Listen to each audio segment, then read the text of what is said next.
pledge allegiance to the flag of the United States of America and to the republic for which it stands, one nation, under God, indivisible, with liberty and justice for all. Thank you. Madam Clerk, would you call the roll, please? Tonight's roll call: Buckland, Present. Osenga, Here. Kreitz has been excused, McClure, Here. Cease, Here. Mayor Terry. Yes. You have a quorum. Thank you. Next item on the agenda is citizen comments on any subject except those items scheduled for public hearing. Madam Clerk, have any citizen comments been submitted for this evening? Madam Mayor, I have none. Thank you. Next on the agenda is the approval of the agenda and consent agenda, and I'm looking for a motion and a second, please. I move for the approval of the agenda and the consent agenda. A second. Seconded by Cease. I'll leave it to the body. Are there any changes, amendments? Vice Mayor. Yes, I'd like to remove from the agenda Resolution 2020-071. That's the MOA between the railroad and the city. Is there any objections on that?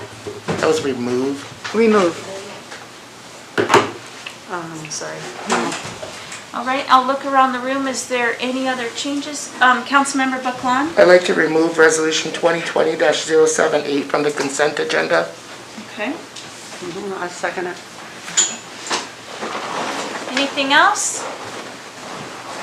Madam Clerk, I think we're ready for a vote. Voting on tonight's agenda and consent agenda: Cease, Yes. Osenga, Yes. Buckland, Yes. McClure, Yes. and Mayor Terry. Yes. Your agenda and consent agenda are approved. Approved on tonight's consent agenda, Resolution 2020-076, authorizing the city manager to extend the independent contractor agreement of Corey Borgeson for an amount not to exceed $63,000. Resolution 2020-078, accepting grant funds in the amount of $6,000 from the Anchorage Police Department Internet Crimes Against Children Division through the Alaska Internet Crimes Against Children for the purchase of software and equipment to aid in local ICAC investigations and appropriating funds.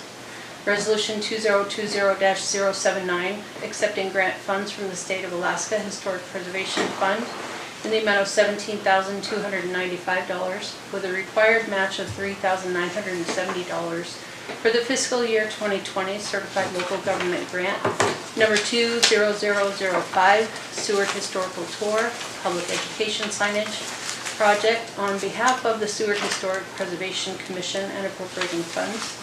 Also approved are the August 24th City Council regular meeting minutes and the license premise diagram change of liquor license for Highliner Restaurant LLC Public Eating Place license number 5621.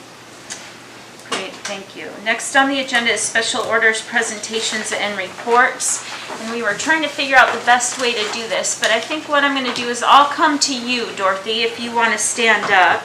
And then I'll come to you. I'll go out.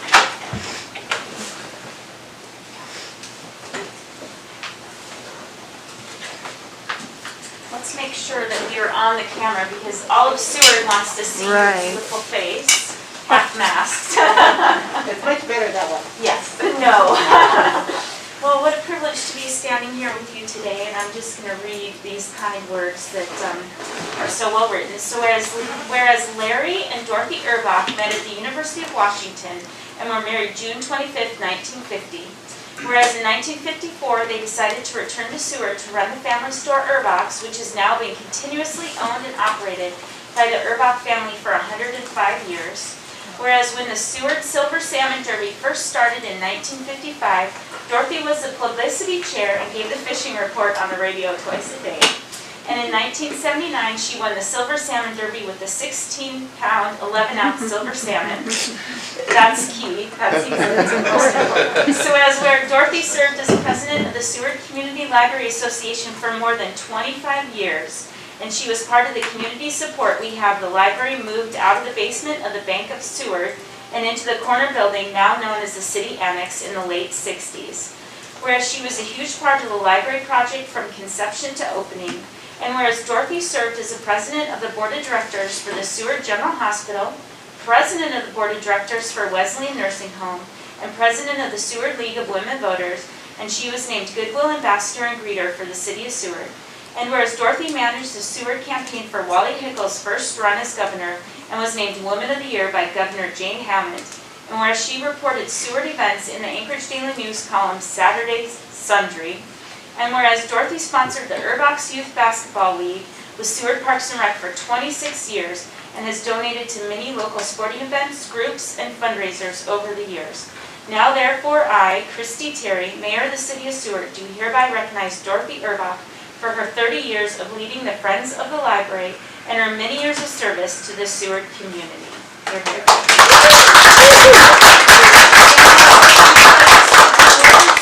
Well, I just want to say it's been 4 generations, and I wish there were more, but we've always been very civic-minded. We wanted to make Seward a better place to live. And whether you agree or disagree with council or anybody else, at least I have to thank you for serving, because it takes all of us to make this a better place to live. Thank you. Thank you. Well, and I'll just stand here and go through the rest of the Mr. Tim Dillon.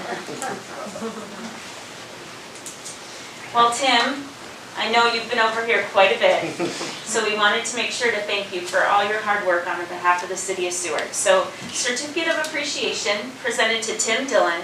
On behalf of the City of Seward, thank you for your tireless efforts and your continued support of the Seward community, businesses, and nonprofits. Thank you for being instrumental in advocating for Seward businesses and local economy with the state and federal legislators, and being instrumental in developing the City of Seward's CARES funding for business and nonprofits. Thank you for informing and educating Seward citizens and being a valuable resource for the entire Kenai Peninsula Borough. I just want to say I've been in a number of Zooms with you during this time, and I'm sure that there's a number of Zooms that have taken up your waking hours and your sleeping hours, so we just know how much hard work you've done. Would you like to say anything?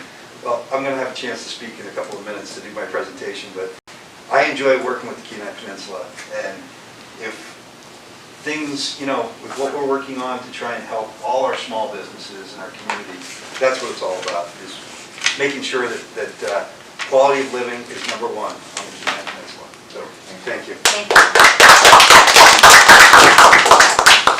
Claire Sullivan. Now, Claire, you get to do 2 of these with me. Okay. So, this first one is a day to remember. Whereas the unprovoked attacks of September 11th, 2001 upon America by foreign terrorists have thrust the United States and other countries into war it never envisioned, military or diplomatically. And whereas the challenges facing all the civilized people of the world as they relate to the war on terrorism will not end until those with radical ideas that are contrary to the peaceful ideas of the free world. And whereas America is fully committed to ensuring our freedoms remain unfettered and sovereign for all generations now and forever. And whereas a world opinion needs to remain focused upon the elimination of these inhuman acts perpetrated around the globe. And whereas one way to accomplish this is to never forget that those innocent victims did not die in vain.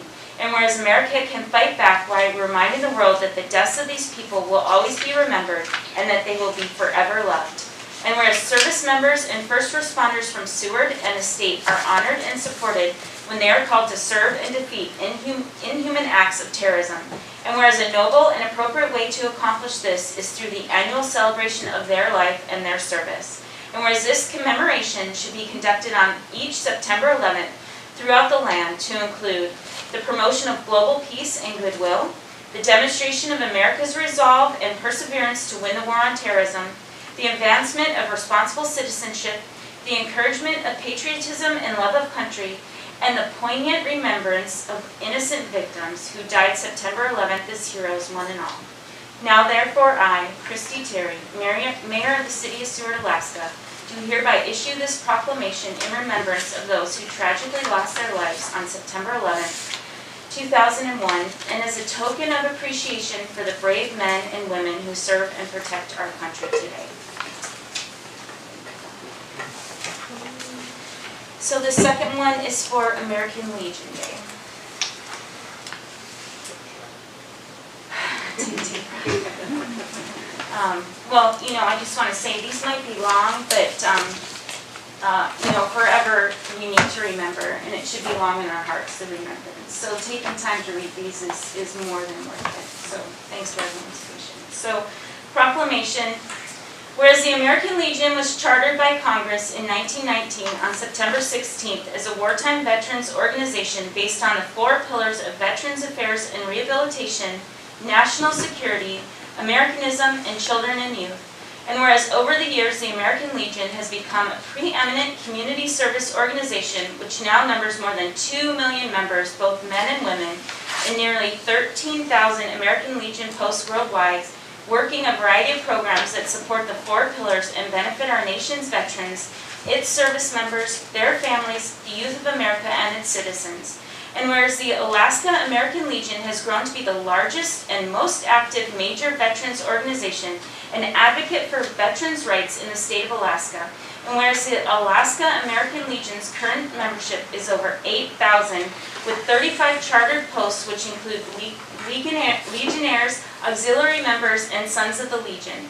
And whereas the American Legion continues to serve Alaska's veterans, members of the armed forces, and their families through its hospital visits, financial assistance, Boys and Girls State programs, and continue to fight for the rights of veterans and our military through active legislation at the state and national level. And whereas the members of the American Legion Post Number 5 in Seward have been dedicated to upholding the ideals of freedom and democracy while working to make a difference in the lives of fellow Americans since December 31st, 1919. And whereas the 2020 observance of American Legion Day provides the opportunity to recognize Legionnaires in our community for their many contributions to the City of Seward.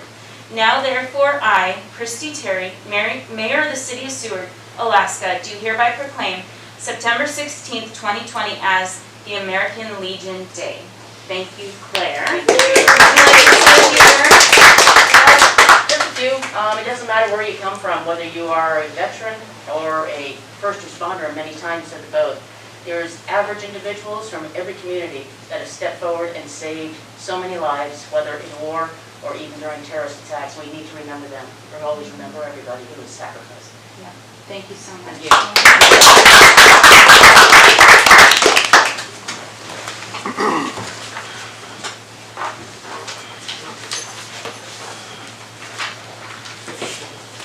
Thank you. Next on the agenda is the Borough Assembly report. And I see our esteemed assembly member is here. Dressed really nicely because I'm still at work. It's Alaska. Hi, Dorothy. No eggs yet. There's only got 6 last week. Working on it. It's about time you got that. Well, yeah, it's about time. So. How you doing? Not much going on. We had 2 fast assembly meetings. We do have a couple things. One, destroying campaign signs. It needs to stop. Oh. It's like they've got a bunch of signs torn down. Bob Kidopoulos had some torn down on 3rd. There's one for Charlie Pierce, somebody wrote all over and painted on. I mean, it's can't, and then they got it knocked down up in Bear Lake area. It has to stop. It's not right. I don't care who's running. It takes a lot for any of us to fill these positions. It takes a lot to run, and it costs their money and other money that's donated. But it's still something that needs to stop. So if you see somebody doing something, please call and let somebody know what's going on. Second, the referendum number 2. Sue, what we mentioned that. So when you go into the votes this week, number 2 says yes or no. Let me explain what happens. The assembly voted to pass this. A few of us, not enough, thought it should go to the people rather than the assembly, 9 people. It's saying you can vote by mail. This borough already has a vote by mail system now, but as an absentee, you can do that anytime you want to. So we did a referendum. I reconsidered it. It didn't work. We did a referendum. We had over 2,000 signatures. So yes means you want to repeal what the assembly voted in. So if you repeal it, then it can go to the people for the vote the next time. And people can say, yes, we want to vote by mail. If the people say, yes, we want to go by mail, then that's fine. But for 9 people, those represent, I forgot how many people we have in the borough, like 60,000 or something like that. It's not right. So it should go to the people. So that was my personal opinion. No means you want to keep what the assembly says on that. It also has something to do with, if you vote no, My mail will go into go effect January 1st, 2021. But if you vote for yes, of course, it's repealed it, so it'll go back into the normal voting style. So, does that help you at all? Yeah, But and it's just, if you read your books, read your pamphlets you got, and everybody got in the mail, it's really easy to read.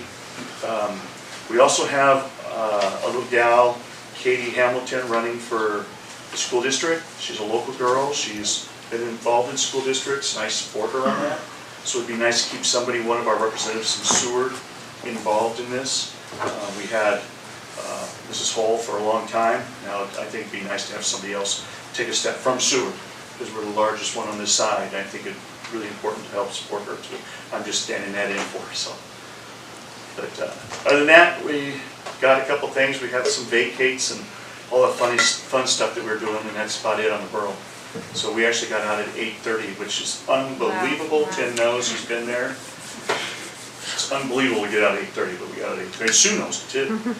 It was a Zoom meeting. I'm getting tired of Zoom meetings. We don't get enough public comment, straightforward public, and I really depend on that. Some people don't have the capability to join a Zoom meeting, and those are the ones that we need to hear. Most of those are our pioneers. I listen to a lot of them, Dorothy here, and they don't have the state-of-the-art stuff to get in the Zoom meetings. And Lynn Kent said it the best, if we're going to have Zoom meetings, we need to send that stuff out to these people so they can have it. We got to supply it if we want the representation. And the borough was built on our pioneers, and it should stay. I've always said our pioneers are important. So, anything Great, else? thank you, appreciate you being here. Are there any questions, Vice Mayor? since, since you're not present there, and it's just kind of like us too, Right. except we're actually here at least, but what's the best way to contact you if a constituent wanted to reach you? Catch me, myself. Yeah, My cell phone, 350-5021 is my Okay. number. It's also on the website. okay. I just talked to a Mr. Riemann about some property, another guy about some more property. I gotta say, in the borough, we don't have zoning, so I might as well say this now. I've got a lot of complaints about junkyards in their backyards, but there's nothing the borough can do as long as it's on their property. They can have the junk use, just like we've been fighting with Eadsville. We can get the roads clear, but the property's theirs, there's no zoning. So unless you vote in zoning, there's nothing the borough can really do. We can try to get the DEC involved, the EPA, but that's about it. And I've had tons of phone calls on that recently, so. Thank you. And I got chickens for Paul when he's ready. Excellent, are there any other questions or comments? Thank you again, thanks for coming, we appreciate Thank it. you. No problem, sorry I showed up here like this. Nope, Y'all It's can Alaska. help count wood with me now. did you have another comment, Councilmember Cease? No, Oh, I was just okay, waving great. goodbye. Thank you. Have a good Thank evening. you. Next on the agenda is City Manager's Report. Mr. Mazzaros. Thank you, Madam Mayor. I have kind of a lengthy report. All of the departments asked that I remind people of things, and I just wanted to start out to remind the council that we are in current litigation on the Jesse Lee home, and we should prohibit from speaking on that issue. I do have a lengthy list of disbursements here tonight. If you follow along in your packet, I'll just go through those real quick. The electric department is getting a 300K transformer replacement for $10,500. The Public Works Department did complete the ADA ramp project. That cost roughly $80,700. Public Works is doing the sidewalk repair projects around town, approved by Resolution 2020-062 for $145,500. The Electric Department last week flew the helicopter. They rented a chopper, and some of our crews flew the T-line to do the inspection, which should help with some other work as well. That was $7,900. The Police Department has their annual mobile systems operations fees, which is $9,700. The Electric Department recently has begun the fuel tank resurface preps for the coating at the Fort Raymond property. That cost is $15,800. A lot of people were complaining about that, and so they've recently done that. The Electric Department also did the lockout tagout program for the power plant for $13,900. And then administration for the CARES Act contract with Alaska Small Business not to exceed for $30,000. The next item, I just wanted to real quick touch on. I don't have him here tonight, but Corey was asking that I give an update for this Wednesday, the 16th. The PACCAP group asked for an interconnect workshop, which Corey and his crew has set up. The workshop is at noon here on Wednesday. It's coordinated by the Sewer Electric Department, and it's a brief overview to discuss the net metering under the Regulatory Commission about interconnect.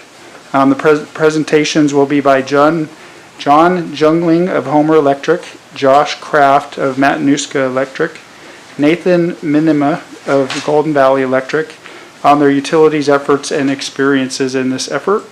Mr. Phil Kaluza will be here, experiences and frustrations with the net metering process. And then Adrian Chavez will be here from Renewable Energy Systems to give information on some of their local opportunities and solar systems they've done in Seward. So I give a kudos to Mr. Borgeson and his crew for getting that done. And I might just say, so the public can watch that on our YouTube channel. Is that correct then? Yeah, okay. Let's see, I have some finance updates. We should be having the audit at the next meeting. Okay. Let's see, Where are you at? Top of page 10. page 10. I didn't want to go through the CARES Act items, so in the original CMR, you got the CARES committee that we had the meeting. Councilmember Lang and Tim Dillon were both in that committee, and they may prefer to explain and talk about that briefly. Did you want to go ahead and do that? Well, no, but it's McClure. Not Lane. Oh, is that what I said? I'm sorry. Wait a minute, who are you talking about? Time machine. I've got like 10 things in my head. So there is a laydown this afternoon, and that's because Friday afternoon, the senior center contacted us, and their application, for whatever reason, we did not put that into the packet. So the committee actually over the weekend met, provided Tim with their recommendation. That one item was added to this list, and so that recommendation is also in here. And because the committee had to go over slightly on their budget, they went over by $192. So because it did not stay within the adjudicated budget amount, the other piece is the Sea Life Center. They had originally split that in pieces, but because of the late acceptance of the recent submission by the senior center, that actually puts the entire $500,000 into the business section. It was split 50-50-ish. So the second page as the laydown, staff was asked to give just some direction and recommendations on what we should do. There's a balance of $580,000 roughly, and how that should be distributed. That is all currently within the business recovery grants. All of the other sections have been fully utilized, but there is an outstanding balance of roughly $580,000. And so some of the ideas would be a distribution that we could do internally, because it'd be simpler, of $1,000 for those that did not receive any awards. And we believe that our staff could review that criteria fairly straightforward. If everyone that did not receive one took advantage, that would be that amount. We don't believe that would be the take rate. Or if the council wanted to do like a utility credit to residents within the residential customers within the city. And I did want to throw out that the fire department has an unfunded, they had a grant that was denied. Their air pack units, we have a budget shortfall of item there of about $260,000. So if there was any remaining after the disbursements of however the council would like to use that additional money, we would ask that you consider that air pack thing, because you can do them by individual pack. And that's something that we're going to have to figure out in the budget anyway.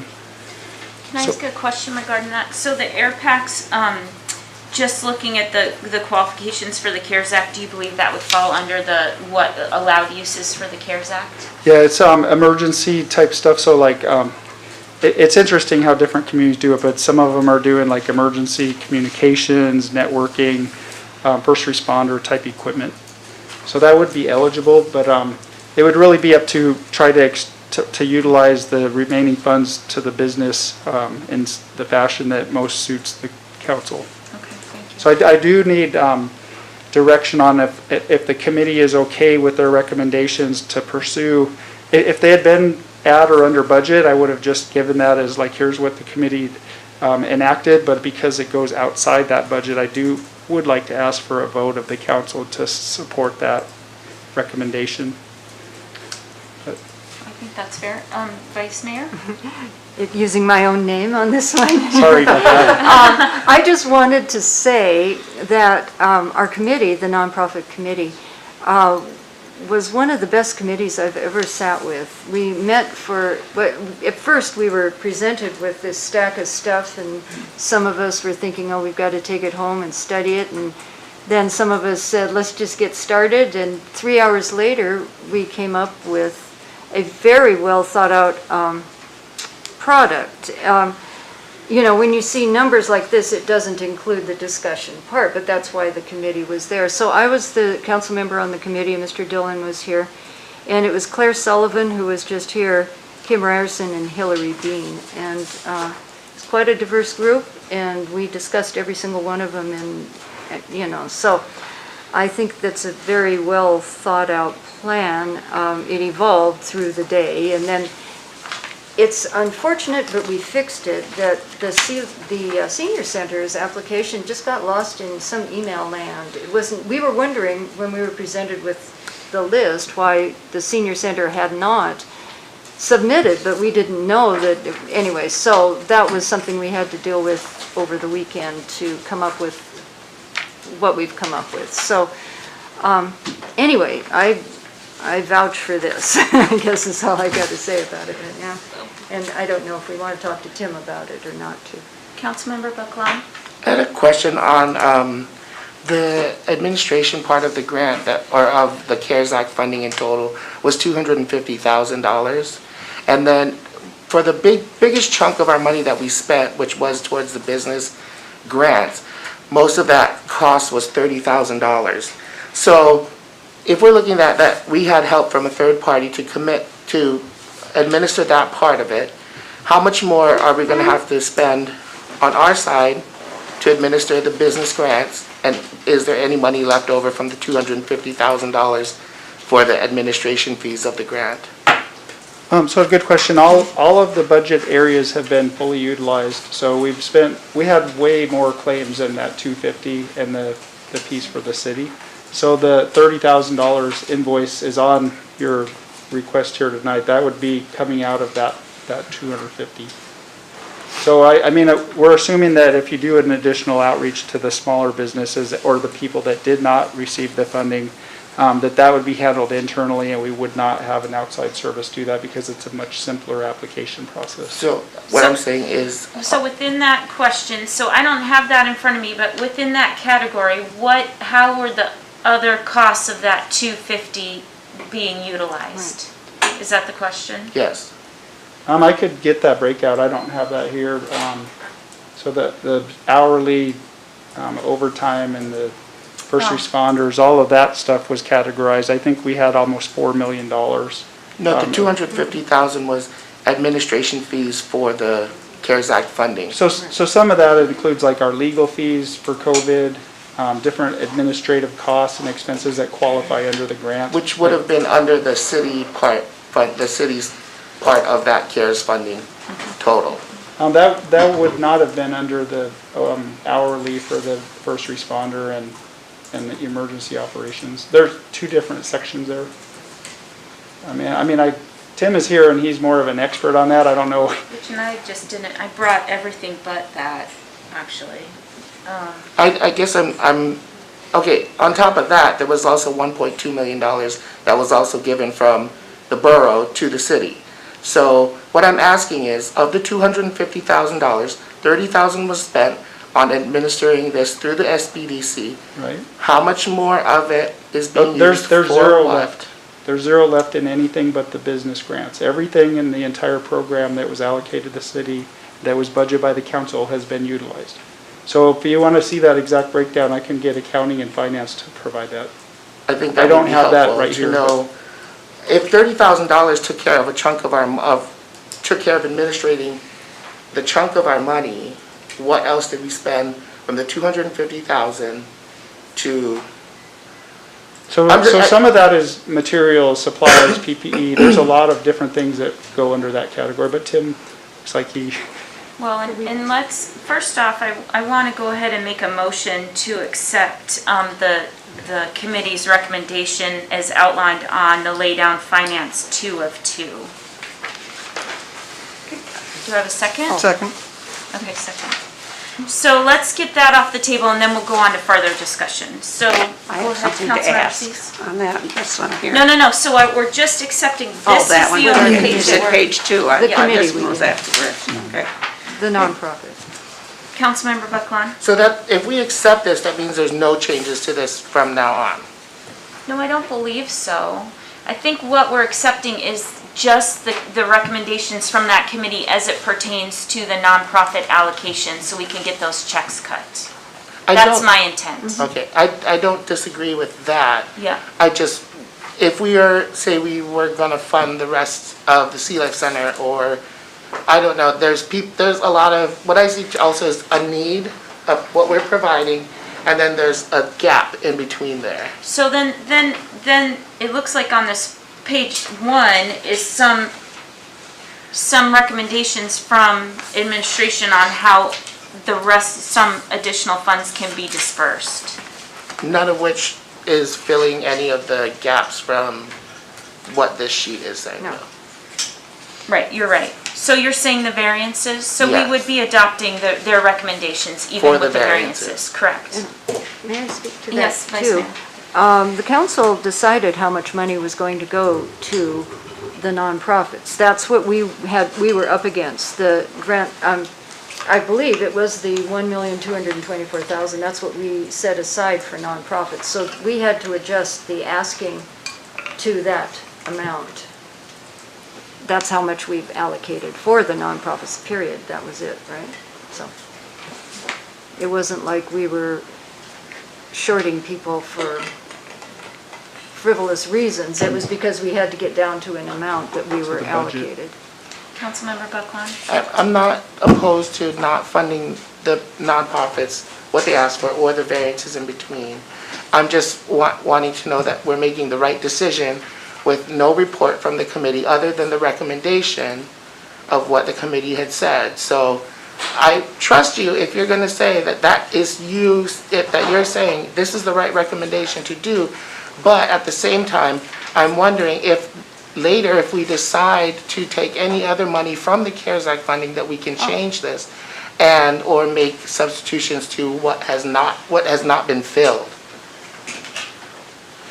Vice Mayor, I mean, I would assume if there's more money, we can disperse it more. This is dispersing the amount of money we were given to disperse. So I don't think that means we couldn't give more to somebody if we have more money, but it would also mean we couldn't take away any of the money we're giving them, right? I mean, so this would be that's how I would see it, and I'm looking for a nod from Tim on that, but.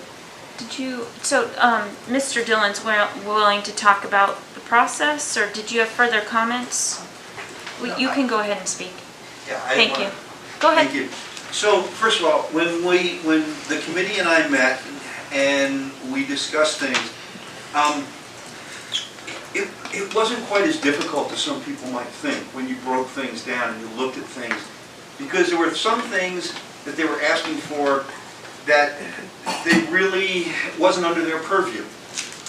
Or there were some things, in fact, one of my recommendations for Finance 1 of 2, and I spoke to Scott about this morning, or this afternoon, on just about either 4 or 5 applications, we had that people wanted access to vans. One of my suggestions was, let's look at your motor pool from a city perspective. You've got a couple of vans. Let's see how much they're worth. Let's buy a couple of vans out of CARES money, and then all the nonprofits in town have access to it.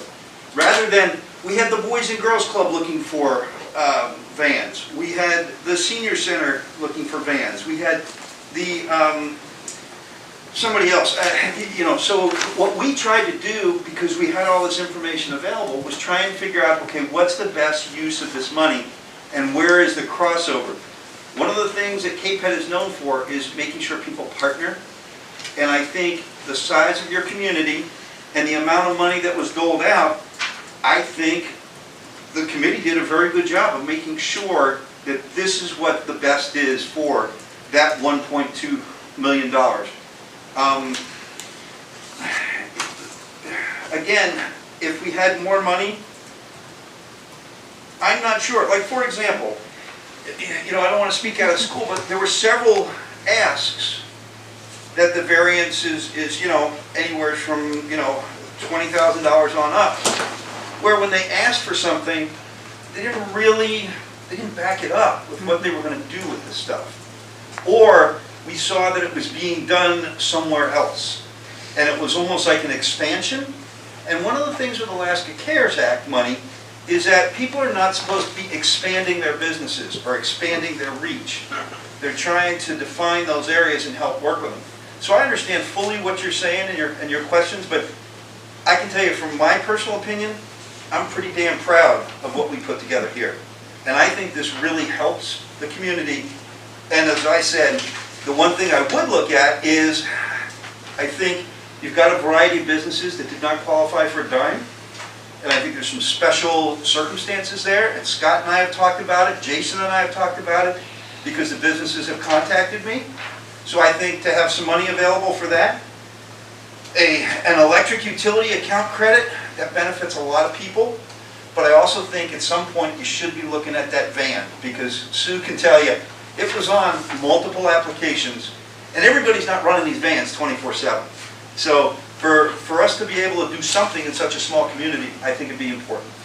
Thank you. Did that answer your question? Yes, thank you. So, let me just check in and see if there's any further. So this would be adopting, I think there's another maybe further input we're giving back to the administration, but right now looking at that finance 2 of 2 and the committee recommendations, are there any further comments or questions? Matt? Madam Mayor, would you like me to clarify? So this is meeting the budget of $1.224 million. It's going over by $192, but it is putting the $500,000 for the Sea Life Center under the business portion of the program. So it does exceed the original budget because of that ask, but it was very close. And I would mention that it's more than half less of the overall ask. Madam Clerk, let's call for a vote, please. Voting on the motion to accept the finance page 2 of 2 for the allocation to nonprofits. Cease. Yes. Buckland. Yes. McClure. Yes. Osenga. Yes. Mayor Terry. Yes. That motion is approved. Thank you. And so the other item administration asked us for some input on is ideas for the remaining allocation. What would be your timeline? Like, I'm tempted to suggest that same committee that got together for the nonprofits maybe looks at your good suggestions, or, you know, throws a van and maybe makes a recommendation, and then that gets brought to council at the next meeting. How does that feel to administration or to council? Like, do we want to sit here and deliberate this tonight? Do we want to have that committee come back and make a recommendation to us? Councilmember Osenga? I actually think I like that idea, as long as the committee is willing to do No, that. kind of. I think it's a good idea. Obligating them. Councilmember Buckland, did you, and as part of that discussion, it sounds like since this is coming back to the next meeting, it would just be nice to have just how the funds have been allocated. Would that help? And then we'll have it on the next meeting to take a look at. Is that fair? The one question that I had was, I had asked the assistant city manager for some information just regarding the asks, and I want to thank him for being very responsive to my emails. Thank you for Tim, because I understand it's not our job to go back to a committee that we formed to ask why they made the decisions they made. It's just having information to see is helpful. Yes. I do want to thank the committee as well for the recommendations and that they have made. And I do think it's a good idea for this to go back to the committee for review and maybe figure out some numbers. There was some numbers that I was working out too, of the 300 that might be high for some people to think of that. And we also did talk about people who don't pay utilities, so kind of how does it work out?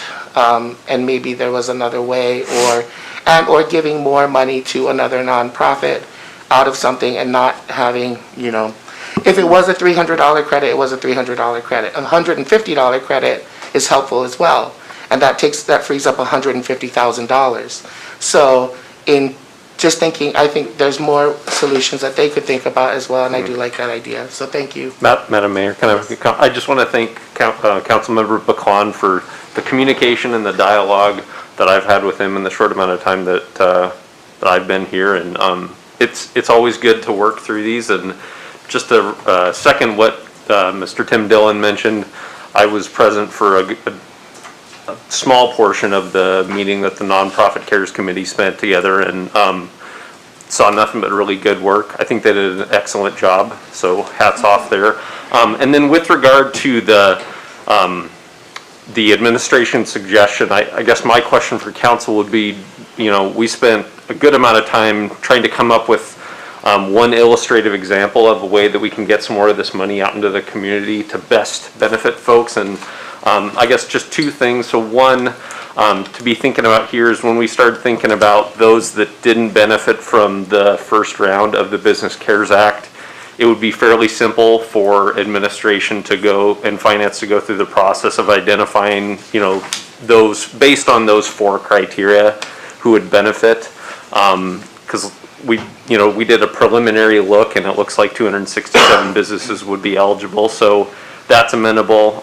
Some other municipalities have really looked at how, with the potential of no PFD coming in October, how are folks going to be examining their utility expenditures and what could be, something of a difficult financial situation in the fall and into the winter. So that was kind of the premise upon which we put together this broad proposal. But I guess our ask is, does council have an appetite for administration to come up with a variety of solutions that we can then present to a committee and have them work through, or how would you like us to best partner and proceed on that? Well, I guess I was just a little confused. Are you proposing 1 and 2 or between 1 and 2? So I think both of these I really applaud administration for coming up with some options and thinking through some options. I Right. just was confused if we were gonna So- have to deliberate between the 2 or if you're saying both at No, the same so, time. and great question, Mayor, if I could speak to that. So that $579,000 is looking at how much would be left from the business allocation, assuming we take $500,000 towards the Sea Life Center. And so item 1 and 2 would be possible based on that $579,000. It's likely that not all 267 businesses are going to take that up. And so as City Manager Mazzaros mentioned earlier, there's a need with the fire department for some air packs, and we could buy those on a 1-by-1 basis based on any monies that are available after, for sure, number 2, which is a fairly certain number, and then, number 1 is going to be just dependent upon how many applicants we receive. But that 267,000 is a maximum amount that would be allocated there. So I hope that would I be answered a that number- question. a number 3. Councilmember Cease? So if you're looking at, did I understand it right, it's for the people who did not receive one before? Correct. And that's primarily because their revenues didn't fall. So this would be for any organization that had between $1 and $19,999 in revenue, and also met the criteria of being an Alaska resident, current business license in the city of Seward, and then did not previously receive a grant. So I guess the only other footnote there, and this is something that council could be thinking about, is what do we do? And I know for sure of one organization that submitted an application after the deadline. And so if you did have an organization that had over that $20,000 revenue, there would be a possibility that they would be eligible for a $1,000 check as well. So I hope I answered your question. You did. Then I have another question, like on the utility account, it would be nice if everybody did get it, some rebate. But why would we think of any that were outside the city limits? They would have the borough's money if they had any left over, Yeah, so correct? it's our understanding that this $579,000 would not be, we couldn't legally give it to anybody outside of Seward city limits. Okay, well, then I would think that you wouldn't need that A under number 2. I think it's just to clarify. It's just to Okay. clarify. Okay, good. And that would be, in the checklist, like City Manager Mazzaros mentioned earlier, we met pretty extensively with finance, and we feel that there isn't a need to go out and spend more money on small business development to screen. So we don't need to allocate any monies to monitoring this allocation. We can do that internally to maximize how much we're able to give out. Councilmember Buckland? 2 questions. First, can you just explain what an air pack is? Because I don't know what it is, and I don't know if anybody else. So, Air pack? Sure, so the fire crews wear an air apparatus. It's like scuba, but it's for firefighting, and all of ours are basically exempt or timed out. We have to replace all of them. It's a budget issue that we were expecting a grant. It did not come through. With shipping and everything, we're looking at, any replacements, like if there is a little bit of money left at the end of doing all of whatever's proposed, we would want to have something to try to finish out the grant. We don't want to leave any money on the table. Right now, we have 34 air pack units, so it's basically the air unit that firefighters wear to go into a fire. Councilmember Buckland? thank you. And the other question was the 267,000 for the 267 businesses. Is that like an estimated based on what you expect, or is that just a number? If I could answer, that's the maximum. So we pulled the Seward City businesses, those that had a Seward City business license. So the remainder of what you Correct, didn't so that's apply. the absolute top dollar amount. So now that I understand that we weren't picking 1 or 2, I'm going to go ahead and make a motion. We'll see if it flies. I'll move to adopt the recommendations on the laydown finance 1 of 2, to include a number 3 that remaining funds be used to purchase air packs for the fire department, and also add, just clarify that under number 1, businesses that submitted after the deadline would also be eligible. I'll second it. So is there discussion pertaining to that, Councilmember Cease? How much is, you said, how much is each one of those air packs? My math isn't real sharp right now, but it's, what is that, 260 divided by 34? Is that about 30? Oh, is that what you want, is 260,000? Yeah, I think it's about 20,000. So 260,000. they were saying divided the by original 34. grant was for 260,000 to purchase, how many air packs, 34? 34, so about $7,700 each. So like if the only can buy 5, or, if there's balance remaining, we want to try to get this out to the programmatic applicants, but if we don't have, if we say we have 100 businesses instead of 267, there would still be some funds to allocate. Is there any further discussion? Okay, let's call for a vote. Voting on the motion to accept page 1 of 2, including a number 3, a new one, that remaining funds will go toward air packs. McClure? Yes. Osenga? Yes. Buckland? Yes. Cease? Yes. Mayor Terry? Yes. That motion is approved. Thank you. Good.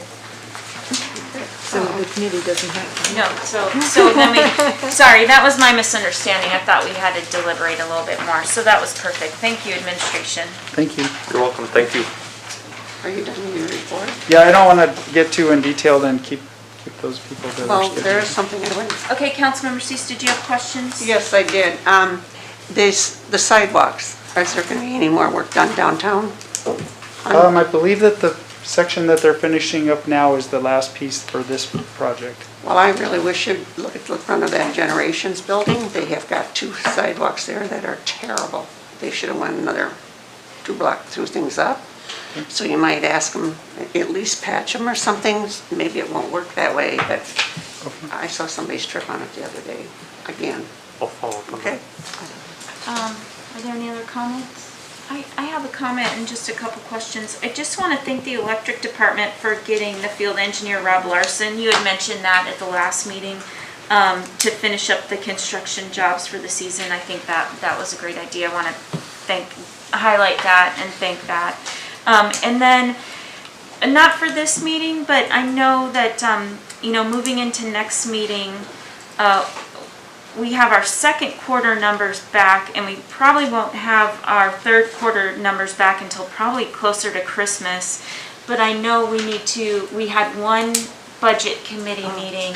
I don't know, now that we're through this CARES Act, I know there's always something else to do, but we might want to think about, I guess we can worry about this after the audit, but start thinking about the budget next year and what our shortfall looks like.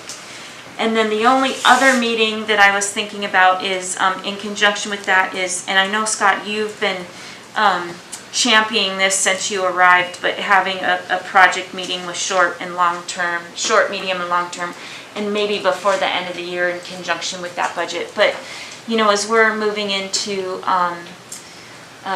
not having a lot of COVID, maybe there's some opportunities to have a public meeting just spaced out for those. So, Oh, go ahead, I'm sorry. No, perfect, yeah. so we are trying to finish up the wage study with the Okay. consultant so that she can present that to council. Great. I know Doug and his crew is working on finalizing the rate study for water and sewer.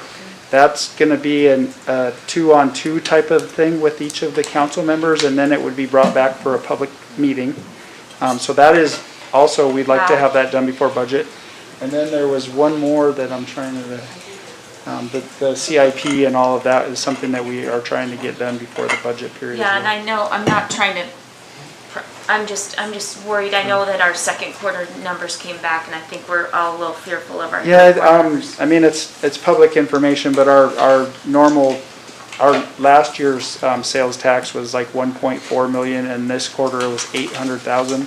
So we were 600,000 short. So it's not quite 40%. Thank you. Yes, ma'am. Thank you so much. Councilmember Buckland, did you have your pencil raised? No, that's what I wanted to know. Oh, good. Yeah, thanks. Great, well, great work. I really appreciate a very thorough city manager's report. Lots of hard work in that. Are there any other questions for administration? No, next, other reports and announcements, there are none. Presentations, our favorite Cape Head presentation by Tim Dillon. Alright. So you all should have received an electronic copy of my presentation for tonight. Oh, do you? No. If not, there's probably hard copies of it. It's not going to be up on the screen. I Oh, don't this think. one, yeah, okay. But for folks that don't know who we are, again, Cape Head's a 501c4 economic development organization. We have a 14-member diverse board. John actually sits on it over here at Seward, and we appreciate his input and his knowledge. We currently have contracts with EDA, the Denali Commission, the State of Alaska, the Manufacturing Extension Program, and the Kenai Peninsula Borough. We have a variety of things, as you all probably have figured out, between helping with your program, along with strategic planning and business consultation and community assistance. Sorry while I fuss with this thing, I broke my elastic band when it was coming up, when I was walking up here. So. A variety of different things with grant assistance, advocacy, not just on the state, borough, and local level, but a lot of stuff on the federal level. Recently, I was invited to go to Ketchikan to meet with the Deputy Secretary of Commerce for 2 days on some of the things that we're doing down here on the Kenai. The next page, these are some of the projects we've got going on. The 2020 census, a workforce development resource site, which we're very, very excited about. We received monies to work on a project to help with workforce development so that any job that opens up on the Kenai Peninsula, I want somebody from the Kenai Peninsula to be hired. So in order to do that, we have to make sure people are trained and trained properly. So our report is not going to be a report that you can measure under thud factor. It's actually going to be something real. It's going to be a website. So in January, we will launch a workforce development resource site that will include all the different kinds of jobs on the peninsula, what kind of training is required with it, where they get that training, and where they get the funding for it. We're working with everybody from AvTech to the school district, to the college, to the Department of Labor, the Construction Academy, if it's an organization tied to workforce, we're working with them.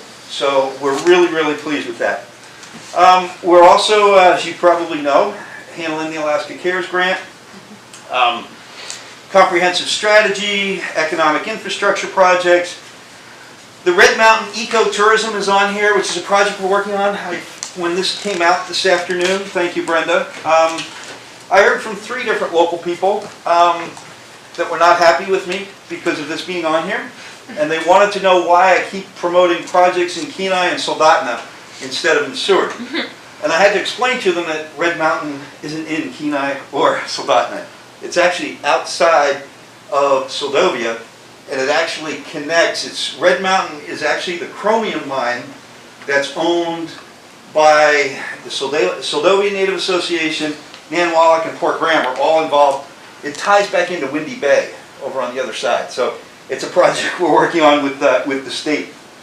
And we've got a couple of other projects we're working on with the state, with parks. In fact, Christy was actually in some of the meetings back before all the COVID. Some manufacturing extension programs, and also all the different reports we do. The next page is the one everybody wants to know. How much money am I giving you? Well, you'll see our budget is approximately $1.1 million, $1.2 million. When I got there 4 years ago, our budget was around $250,000, $300,000. These are all based on contracts.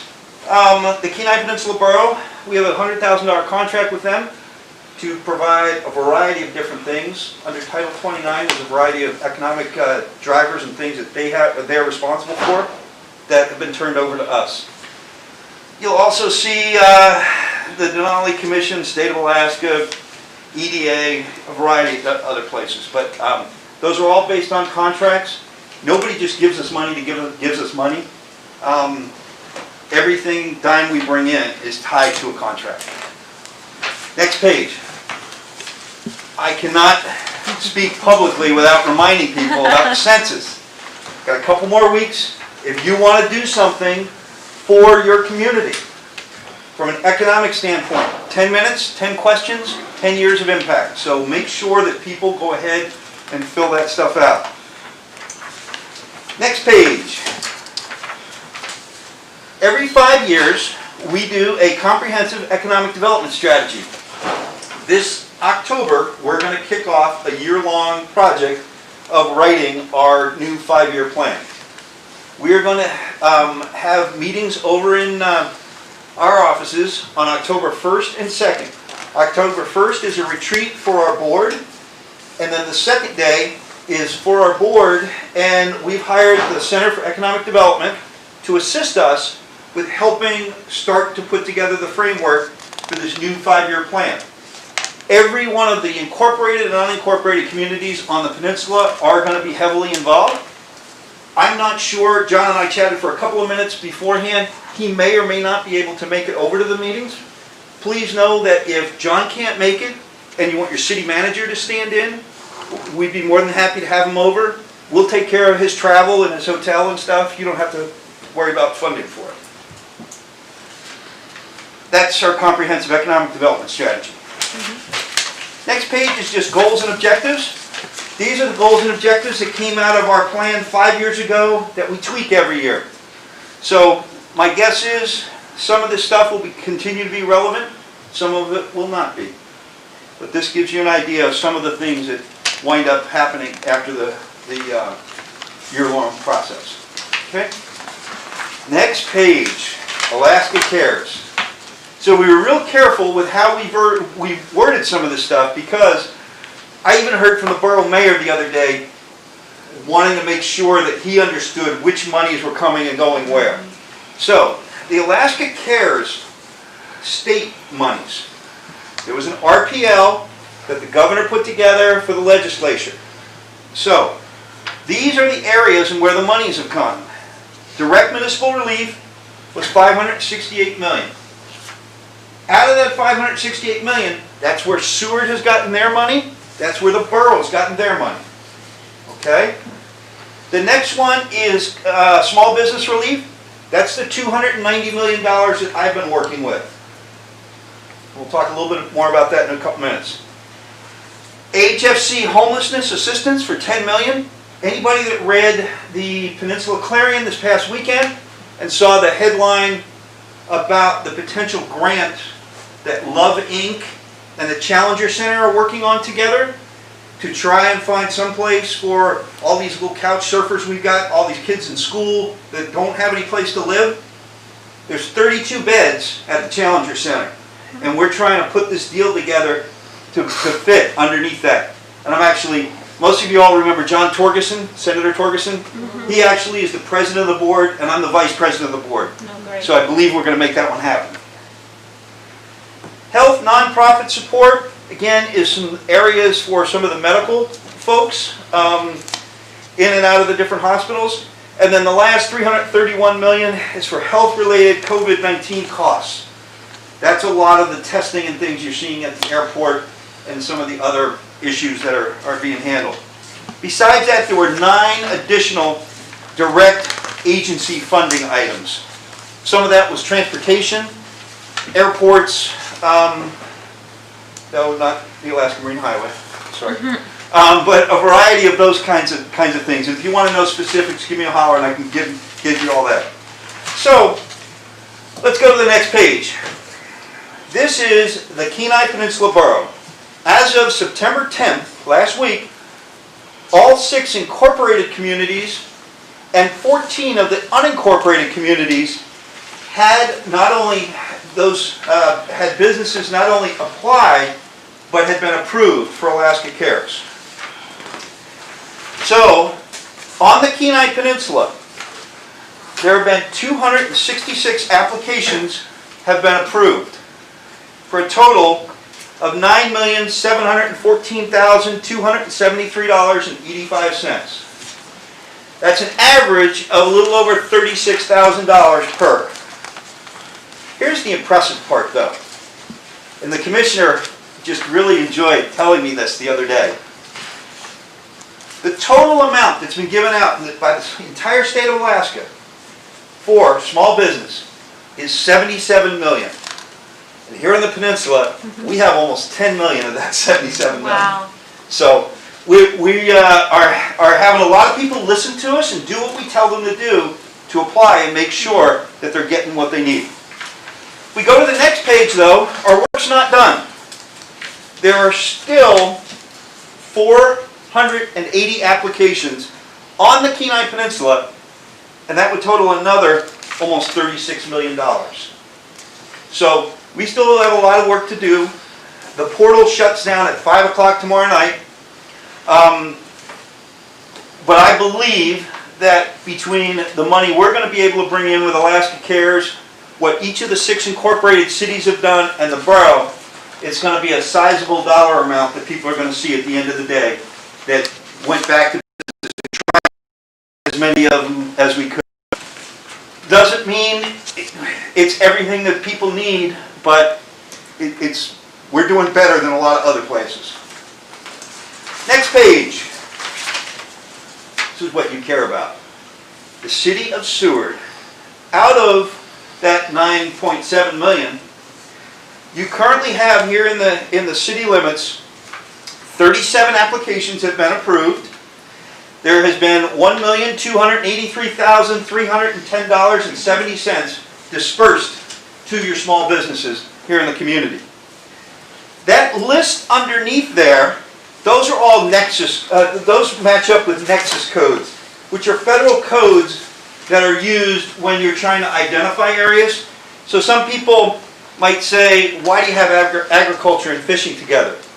Well, according to the federal Nexus codes, your charter fishermen are under agriculture. Commercial fishing is separate, but that's why when people look at that. So those are all the areas that people have applied for and received dollars with, okay? You go to the next page, we still have 59 more applications for businesses here in Seward, for a total of $4,111,394.27. Those additional 59 applications represent those Nexus codes from the page before, plus commercial fishing and retail trade. I know some of you probably are thinking, why was retail trade not dealt with already? Probably because, and this is just my best guess, probably because most retail trade places applied for PPP and got PPP, which would have meant they weren't eligible coming out of the blocks. That's just my guess, but I think I'm right.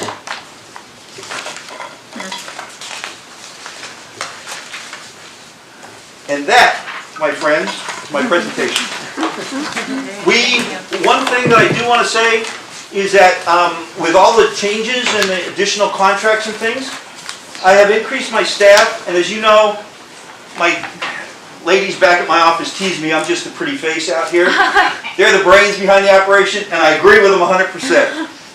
Caitlin Corson, my program manager, we just hired a young lady who, Abby Hall, who is just graduating from Soldaten High School, who is not only graduating from high school, but also is only 4 credits short of her associate's degree from college. That's great.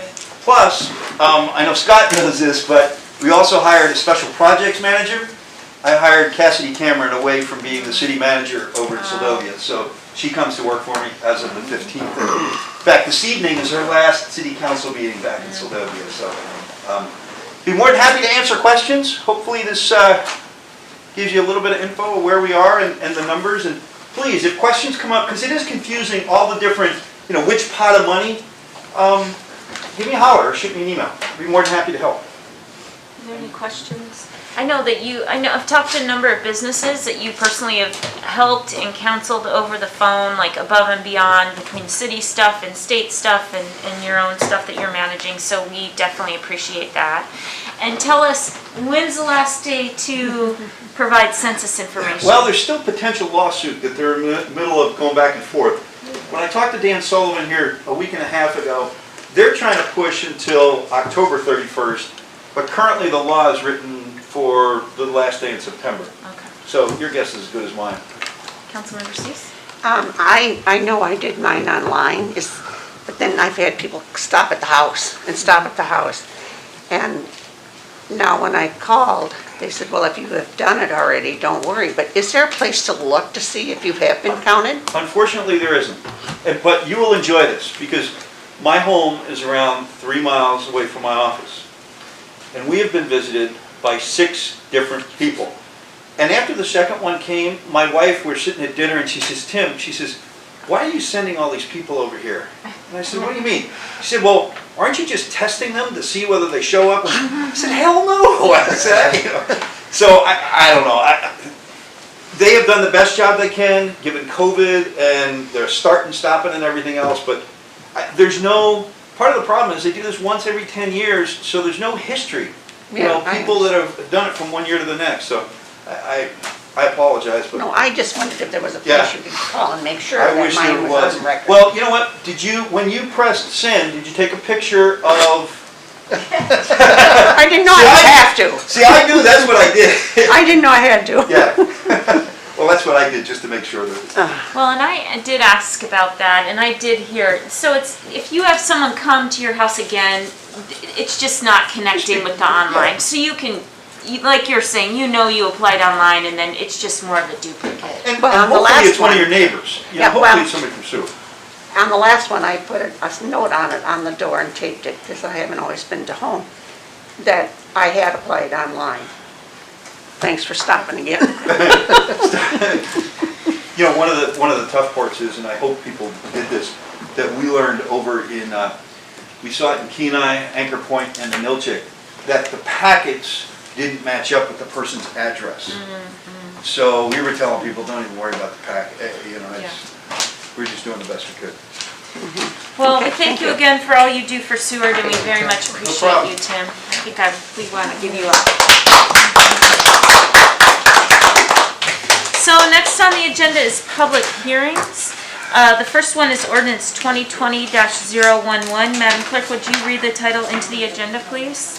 Ordinance 2020-011 is amending the zoning designation of lots 3, 4, and 5 and N.5, lot 6, block 16, original town site Seward from multifamily residential to central business district. This ordinance was introduced on August 24th and is coming tonight for public hearing and enactment. Do I have a motion and a second? I move for the enactment of ordinance 2020-011. I'll second. Thank you. Now, do we have any comments and presentation from administration, please? Madam Mayor, Planner Kozlowski is going to do the administrative report tonight. Great, thank you.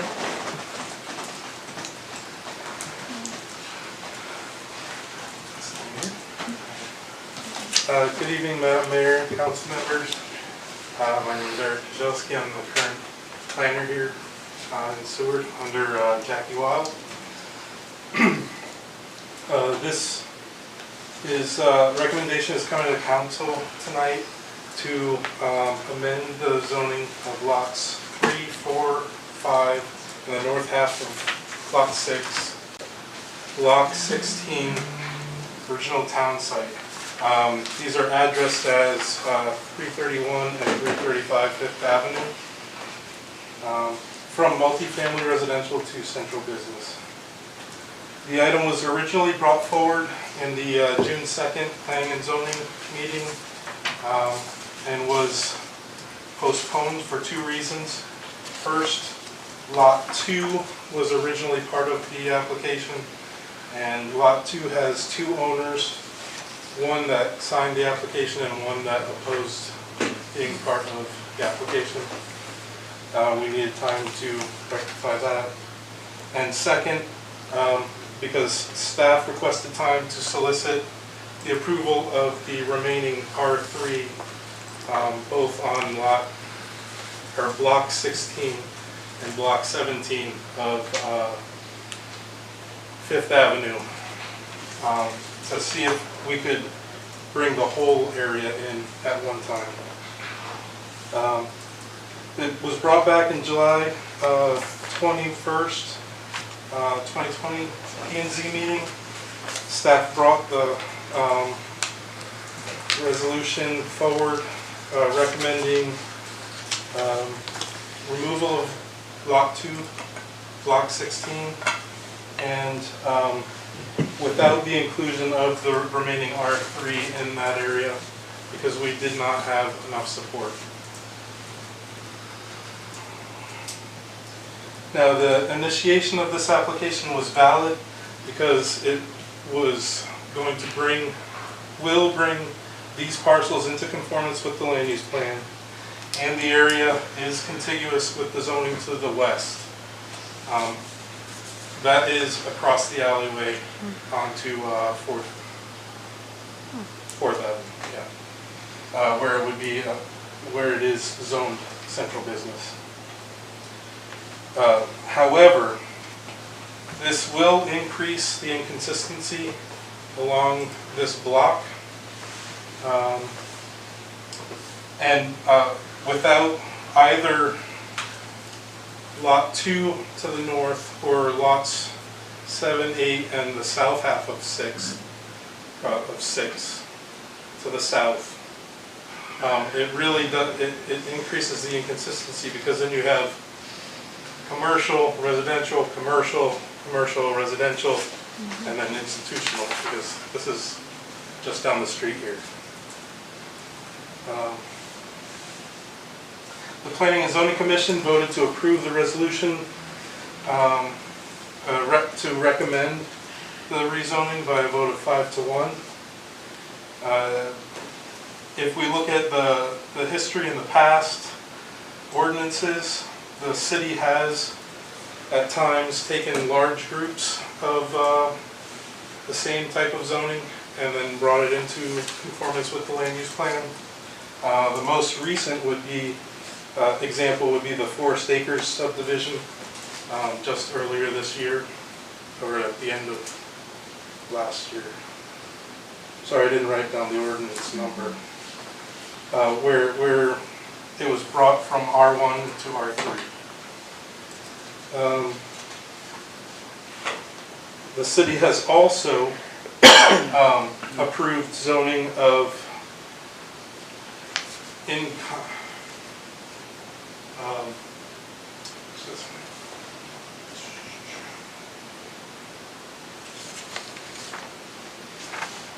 uncontiguous lots, based on the current land use plan at the time. In this case, I'm talking about ordinance 1997-006, where several lots were brought from R1 into UR, and at the time that was part of the land use plan, but has since changed. So we see a smattering of UR in the middle of the R1 zone. It is staff's recommendation to the City Council that they deny the amendment as it is currently written, and that the city in the future, where there are portions that are contiguous along multiple boundaries, that they seek to create a consistent boundary between those two areas, the two or more areas. And that concludes staff's report. Thank you. Sure. I have a question before you sit down. Well, so I think what we have to do is go first to public hearing, and then we can go back to questions for administration. So we'll go ahead and open it up for public hearing. Madam Mayor, we do have a number of people who would like to speak on this. And I will just draw council's attention to the laydown that was provided on behalf of the Historic Preservation Commission, Resolution 2020-04 that the HB Commission passed supporting the preservation of the historic district of that area. The first person to call for a public hearing is Tongi Lebrecht.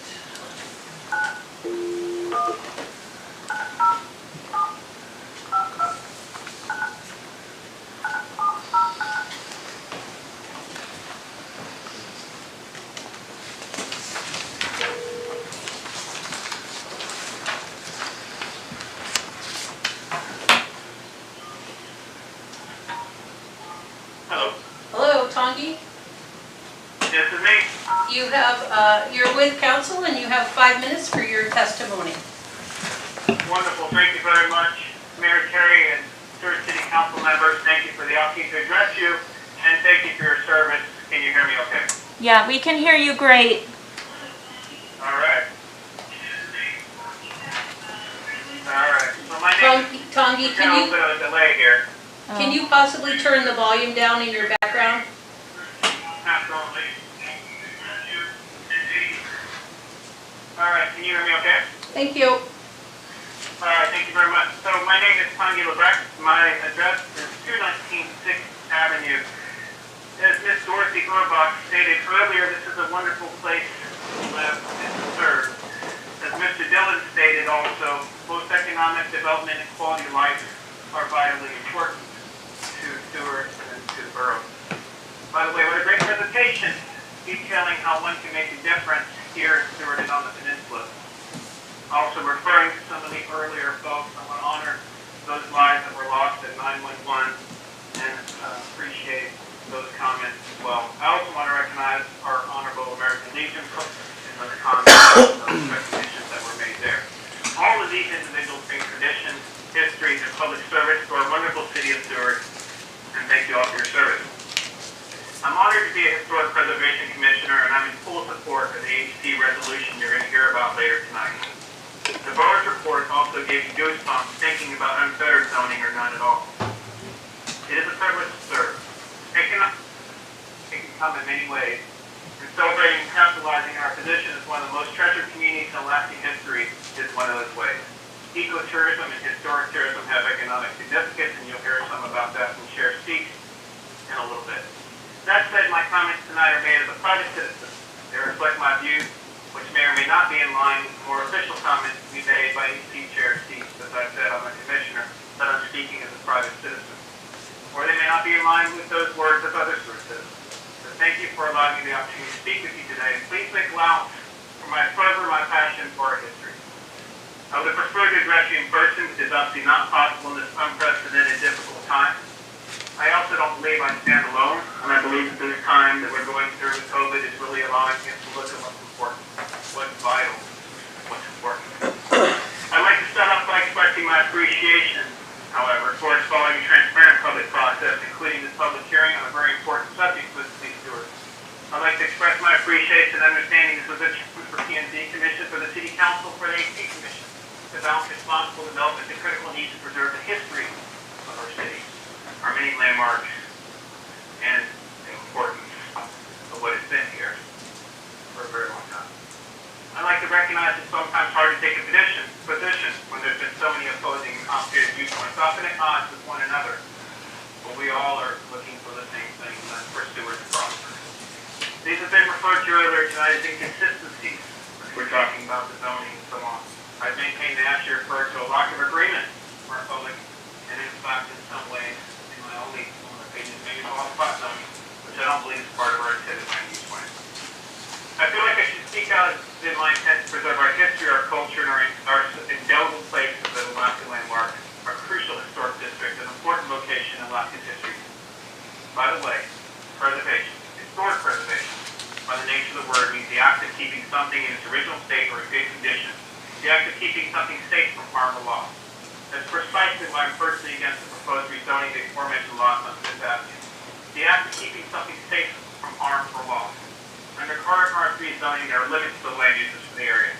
Whereas current ordinance designates the 12 uses of the current lot, where it also defines the footprint that can exist there, the R3 does the CC designation accomplishes, the R3 current designation accomplishes limiting the threat of harm or loss to the field beyond bounds the historic nature of the street. One can stand in the street noted as one of the few remaining pockets of history, part of the downtown historical district. Smaller quaint homes juxtaposed against architectural wonders such as the Sutton House, stucco buildings, which are a big part of our history, beautiful trees and shrubs that have stood our city's fortunes. So why take the chance to farm the street, to lose a part of our history to what end? For more commercial development, to lose more of our historical district, to be willing to accept the untenable, unconscionable act of opening up the streets to the TV designation and the accompanying 42 additional land use designations. A bar, a food truck, a circus, that actually can happen, although it's a conditional permit. A liquor store, possible dispensary, or any host of possible uses.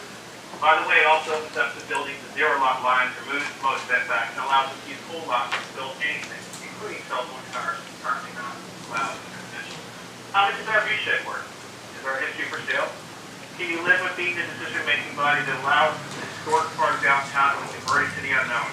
Can you say with any certainty that any of the above commercial uses will not occur? Can you say with certainty that approving the proposed GSD ordinance will not result in harm or loss to that we hold dear? We have an opportunity to make a difference to preserve our city's heritage. We have an opportunity to hear what we're saying tonight, if you will, to take action to preserve our historical district. I implore you to do so. This may sound very personal to you, and it certainly is to me. It occurred to me. Sir, your 5 minutes is up, but we appreciate your testimony tonight, and we thank you for that. Is that my 5 minutes? Yes. Thank you, Tongi. Thank you for your consideration. Thank you very much, sir. Bye-bye. Okay, next is Cheryl Cease. The other Cheryl Cease. The other Cheryl. Number 2.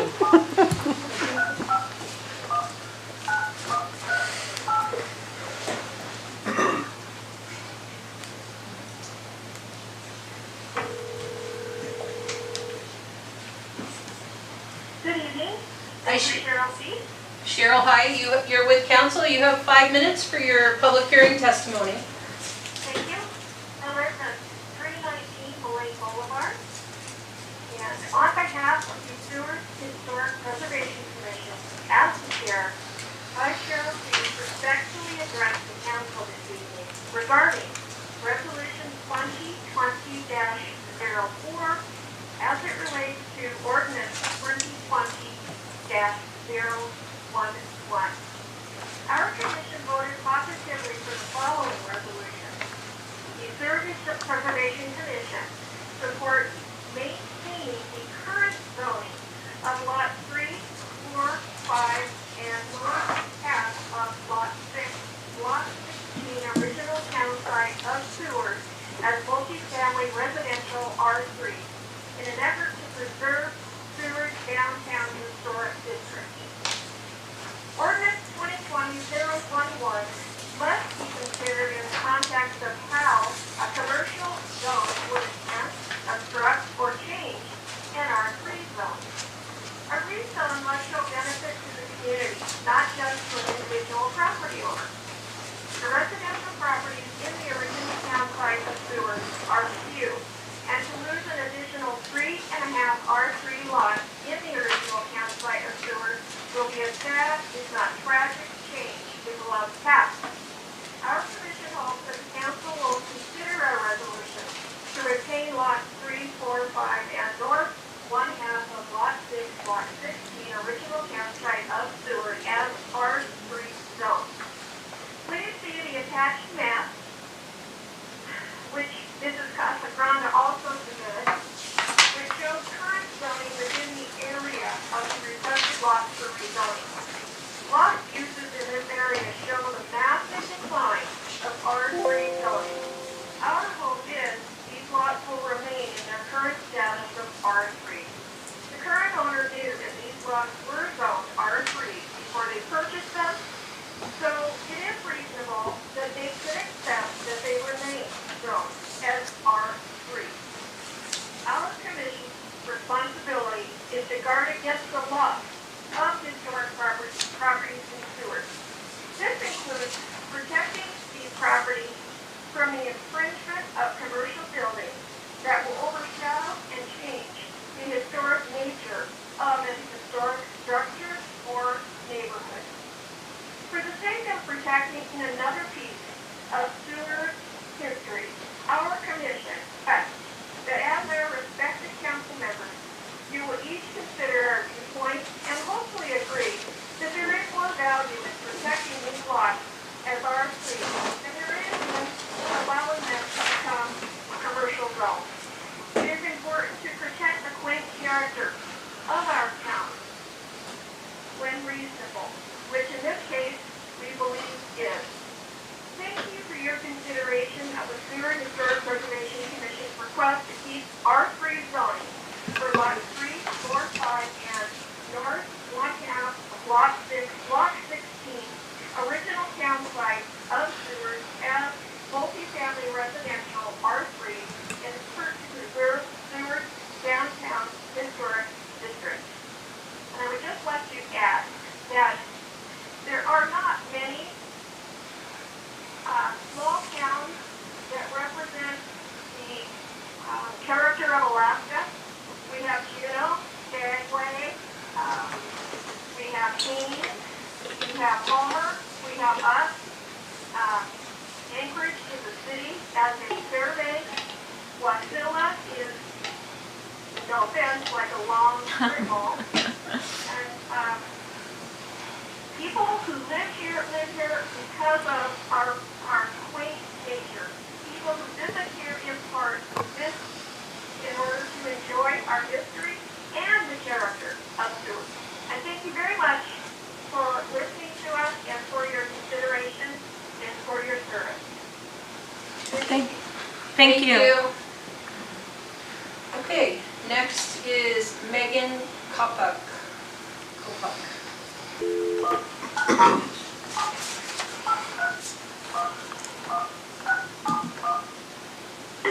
Who's that?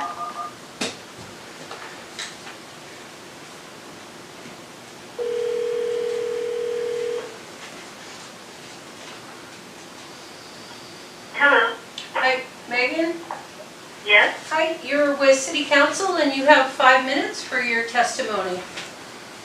Okay, thank you. Thank you for allowing me to speak. My name is Megan Kovic. My address is 327 Fifth Avenue in Seward. And I also oppose the change in this ordinance. I'd like to kind of reiterate what I said before. It is a nice neighborhood. It is part of our history, part of our culture, and it's harder and harder to find anything that truly represents Alaskan history and culture as the world changes. Our charm is a huge portion of why people come to Seward. It attracts a lot of tourists, aside from its natural beauty, okay? I would like to say that, 2020 has been a difficult year for a lot of businesses. And not all businesses have had the benefits that have been offered to other businesses. And plenty of them will be shuttering. Not because of this, but enough. There's no shortage of commercial space in this town. And there's still a shortage of housing, but not commercial. I just don't know where to go with this. I want to know how it benefits the population. I don't understand how this would benefit the population of Seward to take a neighborhood that is a nice, well-established, attractive, historic neighborhood and change it into a mishmash of things simply because there is a plan that has been made that for some time in the future to change it to another zone. It seems rather absurd. It's not necessary. So why are we going through all of this to change something because we can? Kind of begs the question, who actually benefits? Does anyone actually benefit from this change? I personally don't see how anyone can benefit from this change at this time.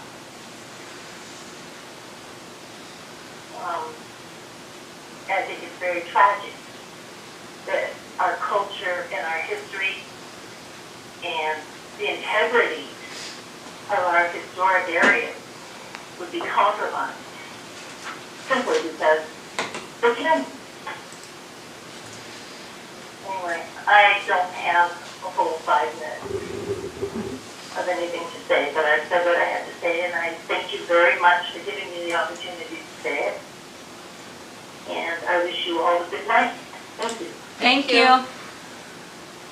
Okay, next is just a brief statement from Doug Capper that was emailed in.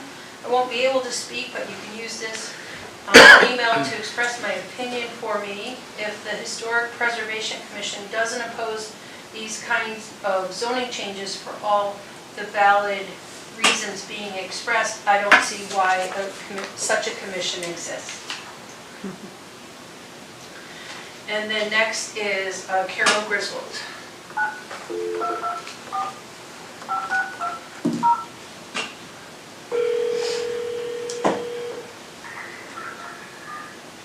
This is Carol speaking.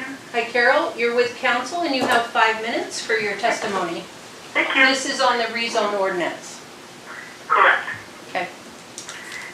Dear Council and Administration, the planning and zoning packets and this council packet omit important information that deserves to be considered. The 2017 Seward Historic Preservation Plan is not referenced or considered. The development of the original Historic Preservation Plan in 1996 was spurred by concern over progressive loss of local historic character, particularly within the downtown area. There is no map showing the Seward Historic District and these properties that are in the heart of that district. This ordinance is not supported by the plan, which states, promote historic preservation as an economic development tool and provide incentives to encourage it. Encourage community engagement in preservation and community appreciation for Seward's history. Promote preservation in key areas through designation and promotion of historic districts. Preserving traditions and landmarks creates a unique sense of place. Physical preservation, maintaining traditions, and retaining an intangible sense of place were identified as important to the citizens of Seward. Communities that prioritize historic preservation can create a linkage to the past that engages and inspires people. Seward's historic provenance, unique location, and accessibility make it one of the few Alaskan communities with potential to achieve these goals. The Seward Historic Preservation Commission was also not consulted or referenced. One of its official duties is to provide advice and information regarding the identification and protection of local historic resources. Nor does the council packet note or reference that on August 13, 2020, the Historic Preservation Commission unanimously passed Resolution 2020-04 supporting the current R3 zoning, with many important whereases. The Central Business District currently allows commercial satellite dishes, towers, poles, and antennas up to 16 feet in diameter and 75 feet high, outright. 75 feet is over twice the allowed height of buildings. If this ordinance passes tonight, the rezone will immediately go into effect, and a 75-foot cell tower in the historic district will be allowed outright. The Sweatman House, listed on the National Register of Historic Places, is immediately adjacent to the south and will become an island of residential zoning between commercial zoning next to a potential new cell tower. That owner, the adjacent property owners, and other members of the public are opposed to the rezone, citing the detrimental effects of the cell tower on the character of the neighborhood and property values. In response to concerns about communication towers in the Central Business District, planning and zoning fast-tracked the code revisions that will require a CUP and restrict zones. The Communications Tower Ordinance is set to go before Council on September 28th for the introduction and October 12th for enactment. In addition to the applicant's desire for a communication tower, there are 47 other outright commercial uses allowed in CD versus 12 outright uses in R3. If the parcels are rezoned, any of these other uses are allowed. The commercial business district does not require off-street parking, increasing demand for street parking. Commercial businesses may increase customer traffic that would negatively impact the quiet residential nature of this block. Lot coverage is allowed to increase from 40% in R3 to 100% in CB. Instead of a 20-foot front yard setback and 10-foot rear yard setback, none is required. There goes the landscaping that makes this area so beautiful. Dense downtown commercial use, the definition of the Central Business District, has the potential to destroy the charm of this historic and special residential neighborhood in the historic district. Please follow Community Development's recommendation to deny this ordinance, or at least postpone this ordinance until all the information is included for consideration and after the new communication tower ordinance is adopted. Thank you very much for your time and consideration. Thank you. Okay, next we have Marianne Benoit.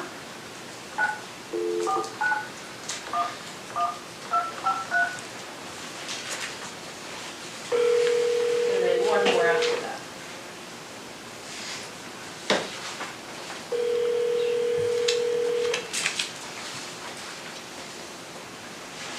Hello.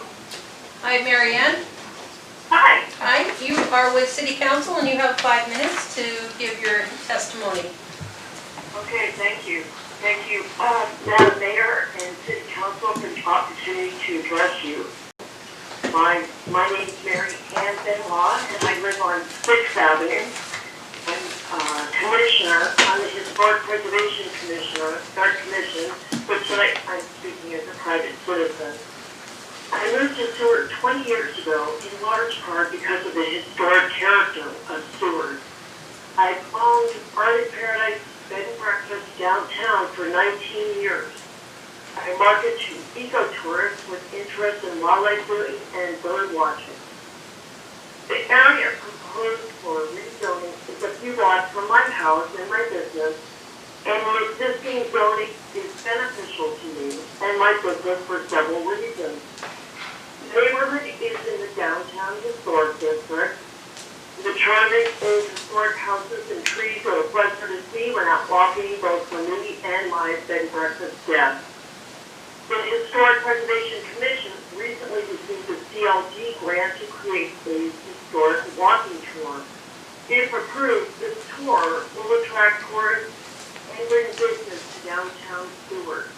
The tour is expected to continue this neighborhood because of the historic Gretchen House and other historic properties there. The tour will be in walking distance from my bed and breakfast, so will benefit my business if the zoning remains unchanged. Historic neighborhoods usually have large old trees and shrubs that are great for birds, as does this neighborhood. These areas attract eco-tourists and bird watchers. Eco-tourism and historic preservation are both well known to contribute greatly to the economy of many small towns and cities. But it's not just all about me and my business.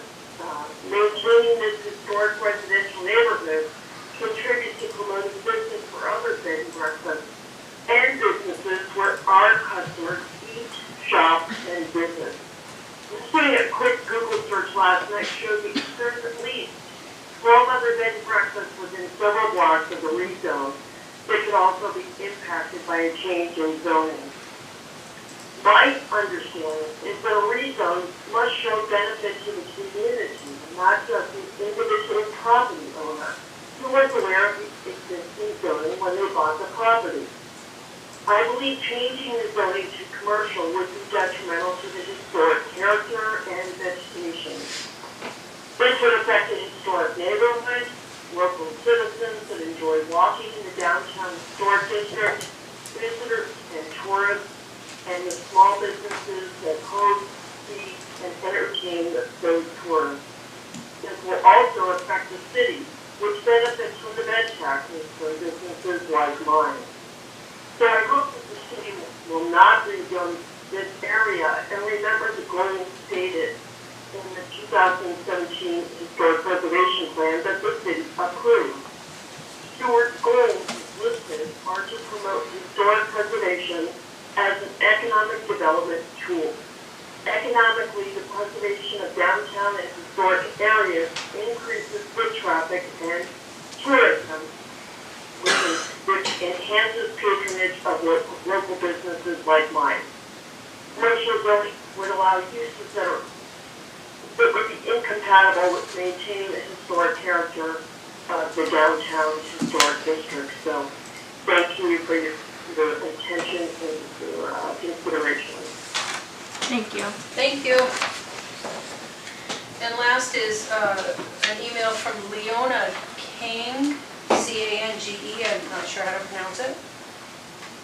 Dear members, I previously sent a letter to the Planning and Zoning Commissions in regards to rezoning the lots 3, 4, 5, and north half lot 6, block 16, which is part of the original town site for the city. I want to let you know I have not changed my mind in this matter, and I want you to know that I have a family history in Seward that dates back to 1935. Also, some of my family still reside in Seward.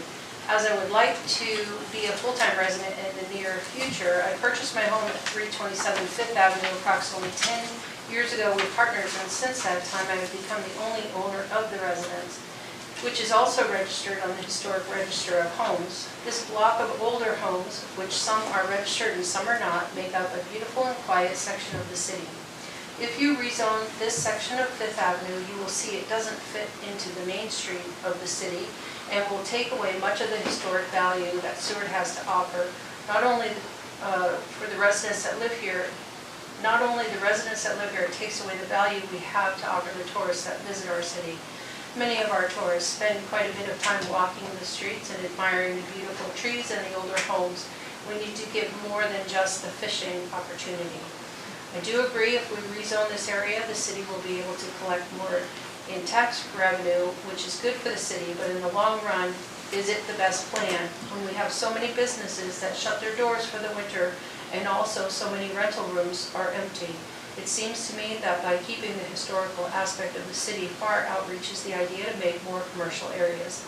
Please seriously reconsider this rezoning plan. And that concludes the testimony. So, Madam Clerk, there were no other people seeking to testify? Correct. Okay, hearing that, we'll close the public hearing portion, and then I'll look around and see if I know Councilmember Bucklawn, did you have a question for administration? Yes.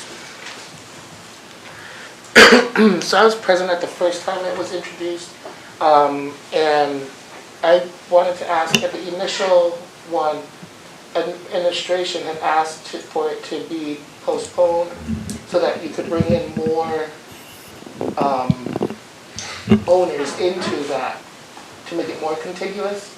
Correct, Correct. just like we've done in the past Yeah. with other applications. So at the beginning, it was asked to wait to, the original RISI was asked to wait to get more people in.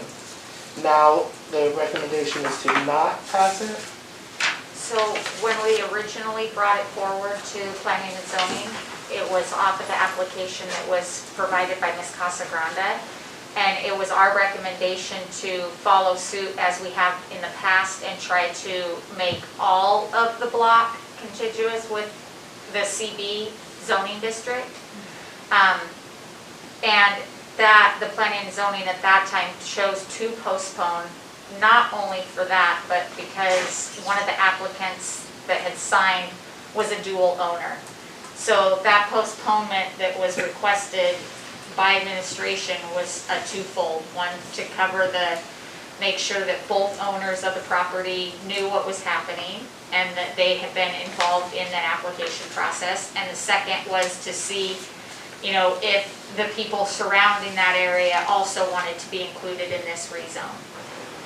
And yes, we are making the recommendation tonight not to approve it. Did you have a further Yeah, follow-up, so Councilor? that's even a recommendation on top of planning and zoning's recommendation to pass this. We're acting as an administrative, not as planning and zoning this evening. Okay, Administration, community development is requesting that you not approve this application, this rezone. The Planning and Zoning Commission did approve bringing it forward to the city council. yeah, so they were approving, their recommendation from planning and zoning is to pass it. Correct, and our recommendation is included in that. And why did historic preservation bring a resolution to us and not to planning and zoning? Because they meet on different times and they're your advisory board, so they're bringing forward a recommendation as an advisory board to you as a council, not through planning and zoning. Look and see, are there any other questions? Go ahead. I just have a question. So I was wondering if you could talk more about, can you talk more about, is this considered spot zoning because it's less than an acre, even though the underlying map, can you talk about those issues, please? Sure.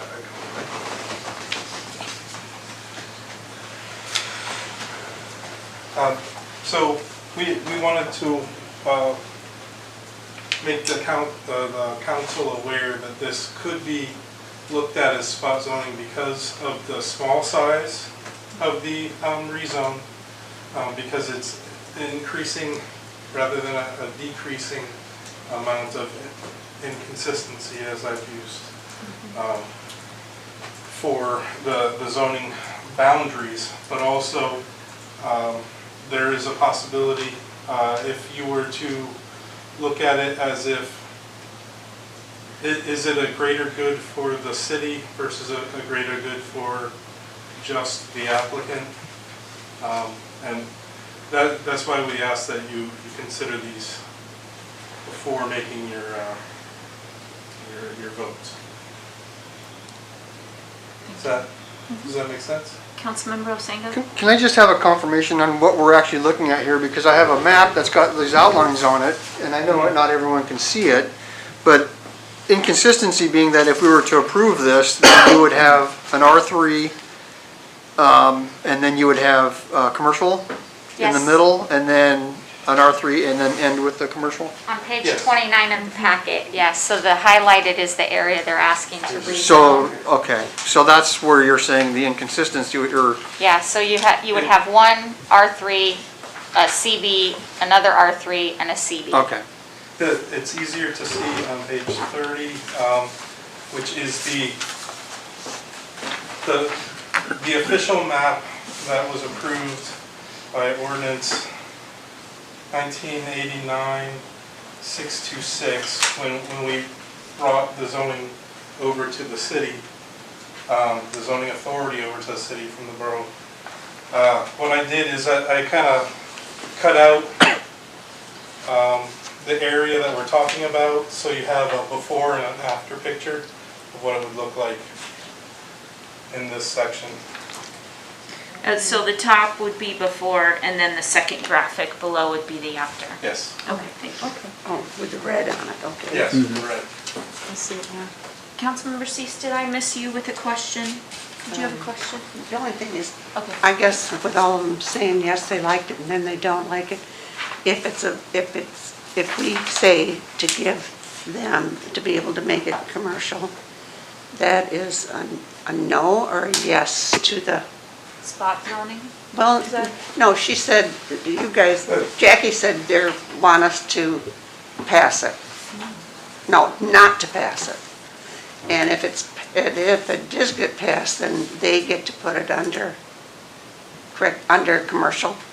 Yes, Correct. if you pass it this evening, they would change it, that zoning would be changed to commercial business district, which has the additional 42 uses. And originally, when we brought this forward to the Planning and Zoning Commission, the plan was to try and bring that whole area. I understand that. Great, thank you. Any further discussion? I think we're ready for a vote, Madam Clerk. Voting on the enactment of ordinance 2020-011. Cease. Yes. Osenga. No. McClure. No. Buckland. Yes. Mayor Terry. No. That ordinance has failed. Thank you. So we have another public hearing item. Do we want to take a break for 5 minutes? Please. Okay, let's do a 5-minute recess. See, I'm getting better. Let's say 9:56.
9:57. Next on the agenda is another public hearing item. It's Resolution 2020-075. Madam Clerk, if you could read the title into the record. Resolution 2020-075 is authorizing the city manager to enter into a new lease with 4JBC LLC for Lot 2, Block 4, 4th of July Creek Subdivision, Seward Marine Industrial Center, Kenai Peninsula Borough, plat number 2015-14, Seward Recording District, 3rd Judicial District, State of Alaska. I'm looking for a motion and a second. I move for the approval of Resolution 2020-075. Second it. Great. Administration, did you want to give a presentation? Yep, can I take this down the top? Yes. Thank you. Just stay back from Tony. That's why I'm down back here.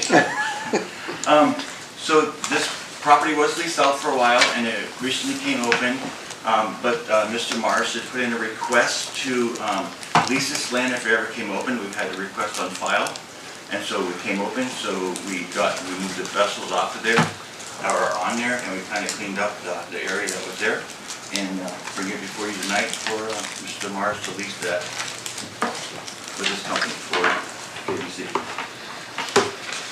Okay, great. So with that, we'll open up the public hearing. Madam Clerk, is there anyone wishing to testify? Madam Mayor, we have one person, and that is Carol Griswold.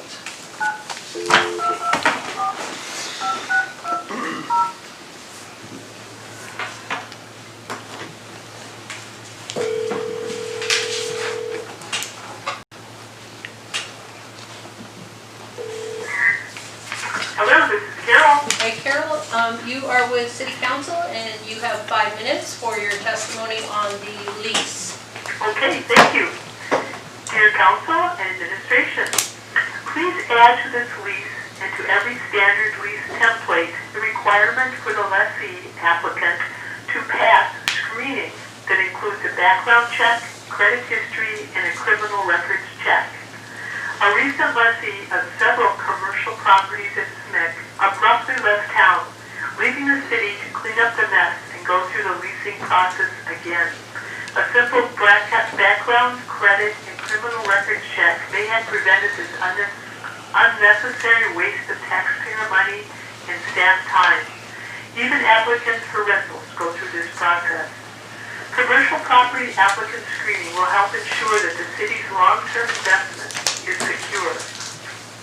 On page 69 of the packet, Article 11, Section 11.2, Personal Property.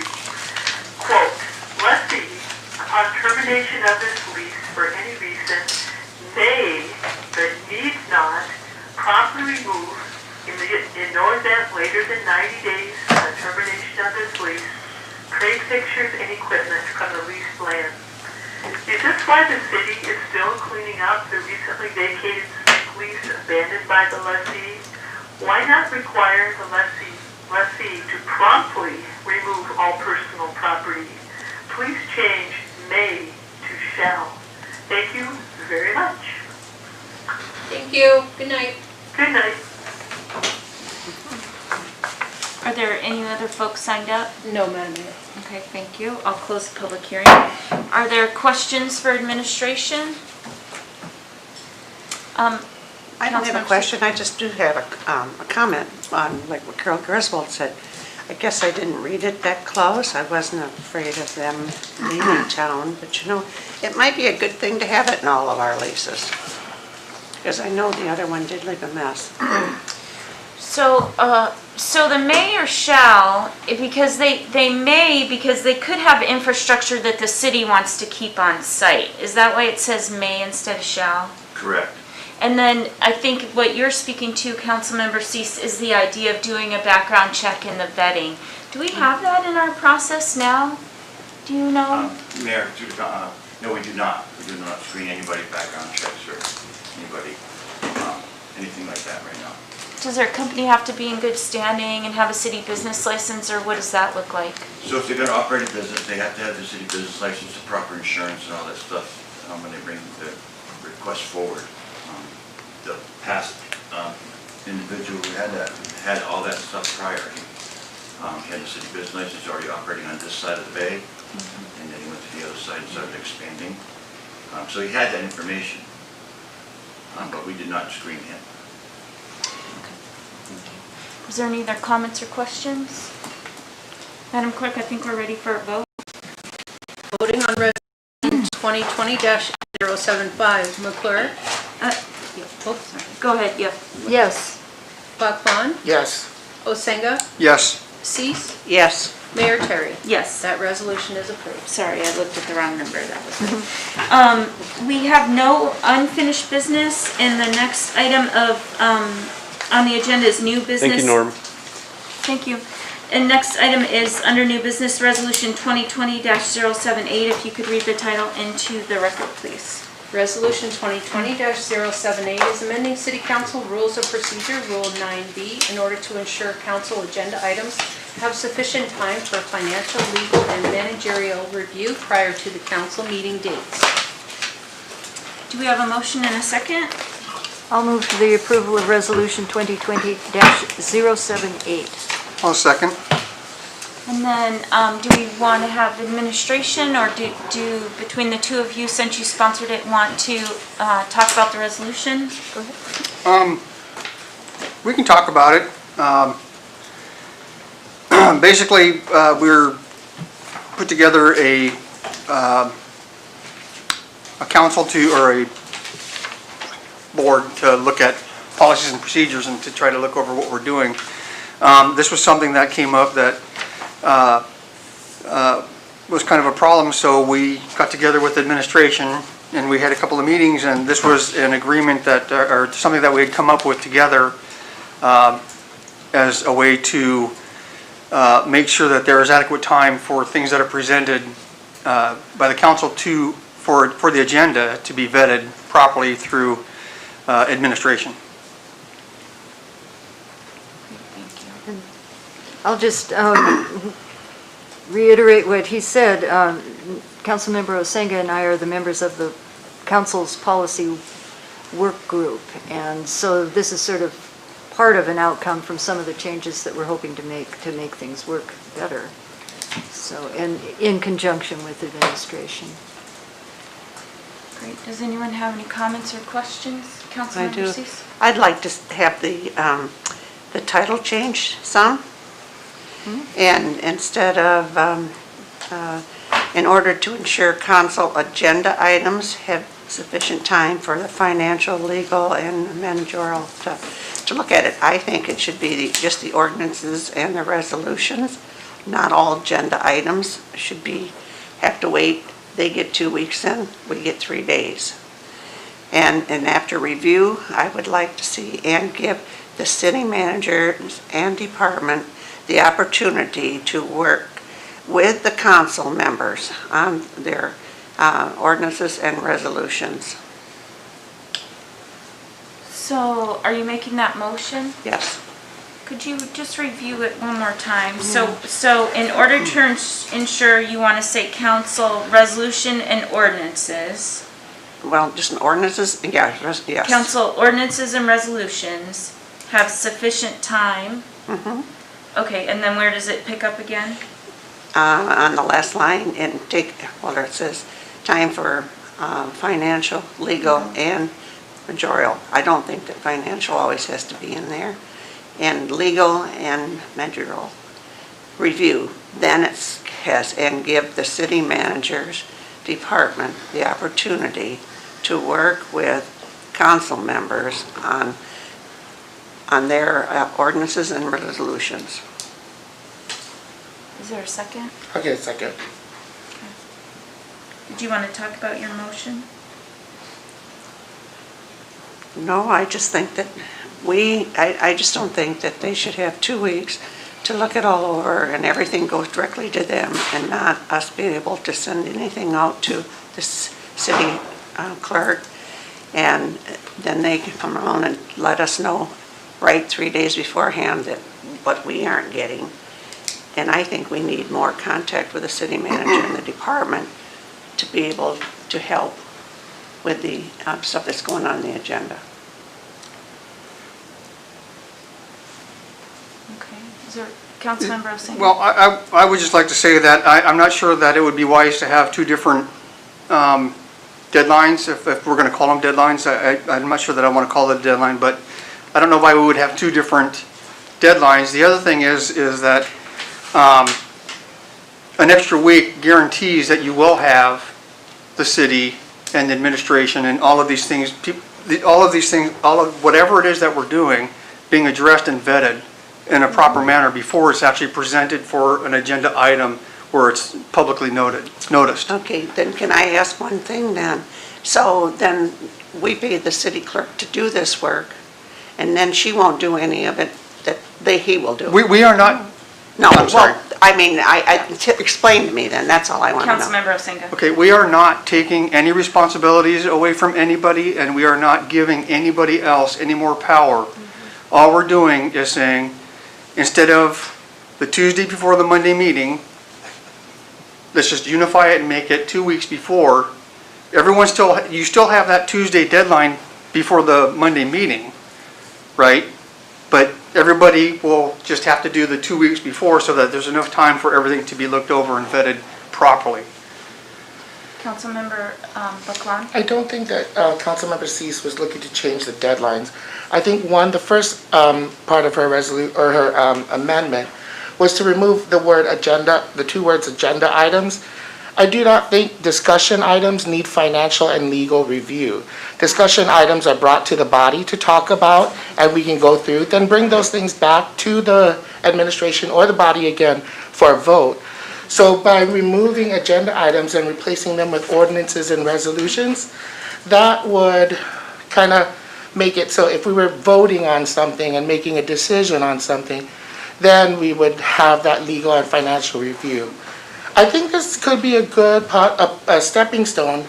I think part of the problem, looking through it, is that the spirit of what is said in the whereases are not followed in the title and in the sections.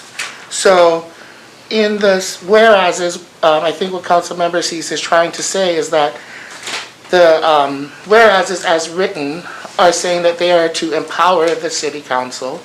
So I see that as this council working with administration to be able to work through our resolutions and to get some feedback or either some help on creating or crafting the resolutions.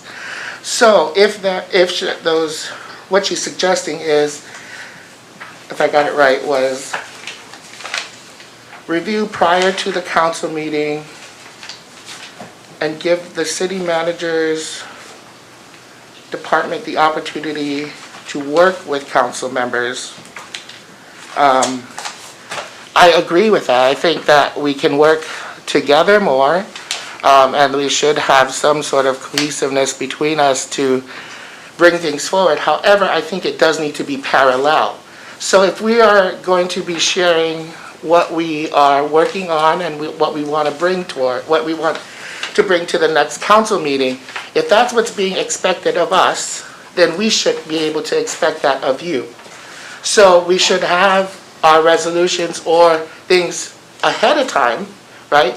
Because we still have the 3 days to look over everything, research, and get that constituent response. So in here, I see the time period between council submitting agenda items and the council meeting date is 3 working days, and whereas the city agenda item deadlines for council and the city are the same. So we have the same amount of time to review all of your ordinances and whatever else the council brings too. So I feel that if we're working towards working together, then we should get the information from you on what resolutions you are bringing as well for the next council meeting on that Tuesday. So, go ahead. So we do, 2 weeks prior, we have a staff meeting where all of the departments provide information to the city clerk and have an agenda set. And I think that what we've seen in this process, or at least what I've seen, is we get these things that are thrown on outside of that administrative, what the staff is required to do. And so we get these items that are turned in on that Tuesday. The deadline is Tuesday at noon. They get turned in, they go through the clerk's office. They aren't given that extra week where they may need to go to legal, they may need to go to finance, it may need to be discussed and talked about, and so those things aren't really prepared to be on the agenda, or maybe they are, but we don't really have that opportunity. So I think it is good, they would all be on that agenda, they would be vetted, that is a public, I don't know if it's a public information document, but everybody sees it every 2 weeks, and we do this in preparation for the next 2 meetings.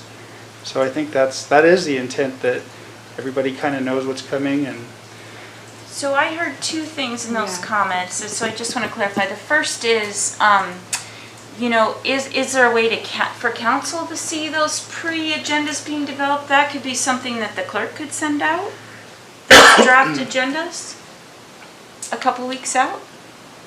No doubt I can send them out. Because that's what you're saying, to know what's on. And then the second thing would be, and correct me if I'm wrong, but I think that the concern is that if we turn over our work product to administration, then you're gonna maybe change things without telling us. But you're saying it'll be a collaborative. So say a council member and administration disagrees, you won't change anything. We'll work collaboratively, and if we have diverging opinions because our constituents want something, you would just have additional information in the packet saying we could still advocate for what we're asking for, and then you could either put another option in there, or how do you envision that? And I think it's hard, we just switched to a new attorney, and for instance, we have, there's been some travel and issues with him not being in state, but he responded to one of the department heads today, "Oh, I'll get that for you next week," and we're like, "That's due tomorrow," and it's gonna get pushed back now. So that's kind of the issue with the review times, have to be adequate to actually do the work. And instead of delaying and putting it on when it's ready, these things tend to kind of just get stuck on the agenda, and everybody looks around and goes, how come the attorney didn't see this? How come the finance has the wrong coding? Those are the kind of things I think, by giving it that extra timing like the staff is doing, it just gives it that ability to make sure it's better than just turning it in and not having that time to review. If that makes sense, I don't. The intent isn't like who works on it, it's all, we're all on the same team, we're all going the same direction. It really doesn't matter who's working on it, as long as the bodies who ultimately decide yes or no on these issues. Mayor Terry, could I add just one more thing? And for Councilmember Baclan too, our goal, and I can speak to this as a relatively new member of this team, is to heighten the level of collaboration, to increase our level of cooperation and dedication to the way administration looks at it. Is we are here to implement the desires of this body, and the more that we can rise to that call and deliver excellence in our service and our customer service to the community and to this body, increasing the amount of time and having a consistent deadline regardless of who that agenda item comes from, regardless of who the party is, would create more consistency in the workflow and increase our ability to serve you as a body. Councilmember Baclan. I think we should just stick to the amendments what are made right now, and then discuss further, because I have more questions. Okay. So I think it was being responsive. So what was your opinion then on changing it to be resolutions and ordinances only instead of just general agenda items? What would be your response to the proposed amendment? Did you have any comments to that? Administration. Okay. No, I suppose if it's new business, I mean, if it is a discussion item, obviously that could be anything, and this body would have that. I like that because, you don't want to get that unilateral, any council member saying, we're going to work on this, and the rest of the body's like, what are we doing? That's not really the intent of the whole body. So I think that does make sense to have the discussion items before we get directed to work on things, to have you give direction as a body.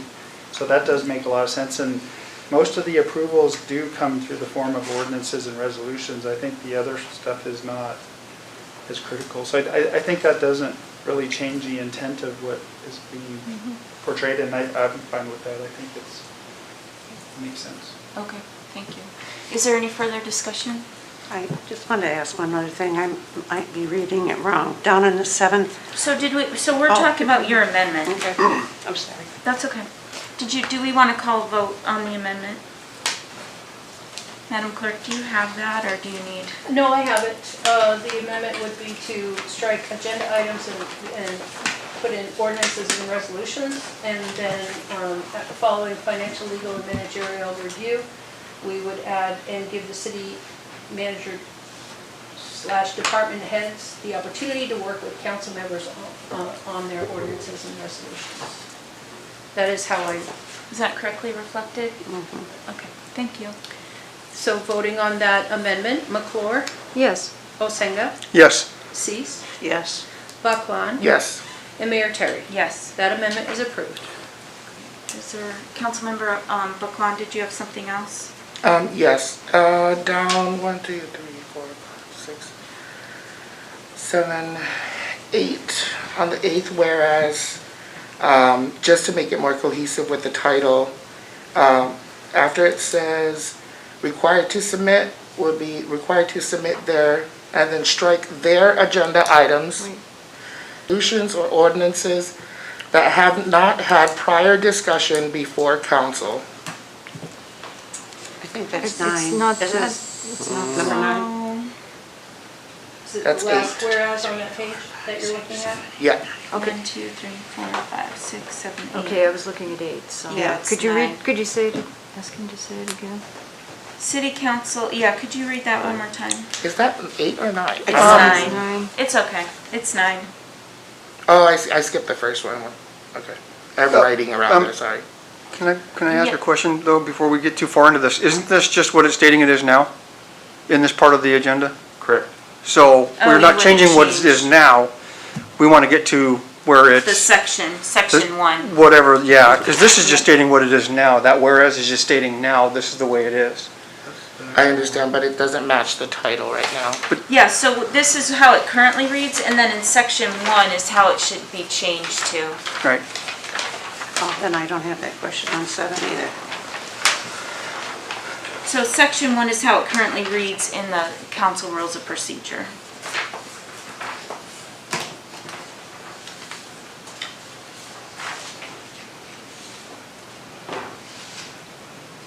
Okay, so I'll take that back then. Councilmember Cease, did you have something else? I did on 7th, but if it's the old one, it won't matter. I mean, it's going to be changed. But I think down in, okay, the whereas, well, it's not in the section 1, it's still above. That on the page 118, the top whereases are still the old one. No, it says, no, this talks about whereas this amendment will reinstate the Seward City Code into the Seward City Council Rules of Procedures, that one? I'm talking about this Oh, on the top. on page 118. Uh-huh. That's 117 if you turn the page over. Those are still the old one? Well, not exactly. What? Well, where what are is the you- old ones then? I mean, No. where did it quit? Well, Number 9? these are all different whereases. This is just restating what's in the current. So this above, this one on the top of the page talks about, it would have the same deadlines as the city departments, and the agenda items from both entities would be submitted to the city clerk the Tuesday before council meetings at 12 noon by city administration. Okay, so that would never change. I mean, that's the way it was already. That's the way it is. Okay. So then maybe that top one, is when we take out the agenda items and sponsored ordinances and resolutions, would the, let's see, I wrote over everything. Opportunity for administration to work for, or work for the items on both the entities, the city department and the city council members, would be submitted to the city clerk on Tuesday by noon, prior to the meeting. That's our current Right, practice. okay. So this is still the old one that's up here. And they're saying they're gonna leave it that way? Yeah, that is our current practice. That's what's prescribed in the city code. Now, Yes, and that won't change. right, yeah. Vice Mayor. The only change is section 1, really. Yeah. I'd like to make a motion. Councilmember Buckland. This is going to be a long one. So, section 1 to read, the Seward City Council Rules of Procedures, Rules 9B is hereby amended to state, City Council is / required, replaced with encouraged, to submit / their agenda items, replaced with council ordinances or resolutions that have not had prior discussion before council to city administration. And then down after city administration will prepare, add in and assist if needed, the written agenda statement if notified by the city council member.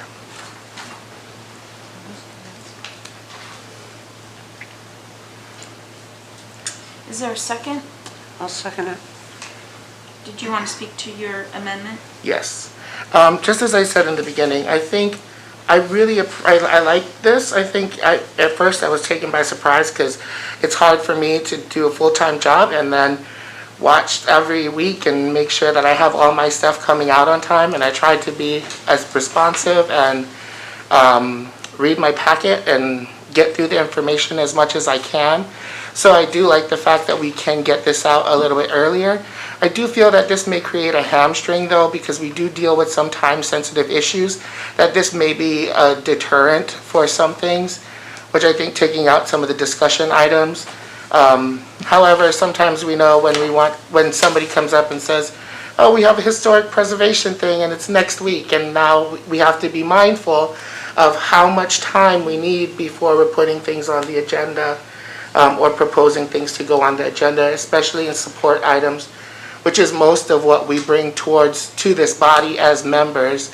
Mostly resolutions and stuff, we are hardly ever bringing them, maybe 1 or 2 a year.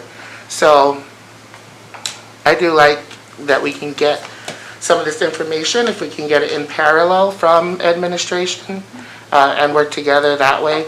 But I think this is a little bit bigger than what we're looking at right now, because now the community needs to understand too, just like I said, is if we're a little hamstringed on time now, so everything has to come a week before we thought it was, you know. Councilmember Osenga?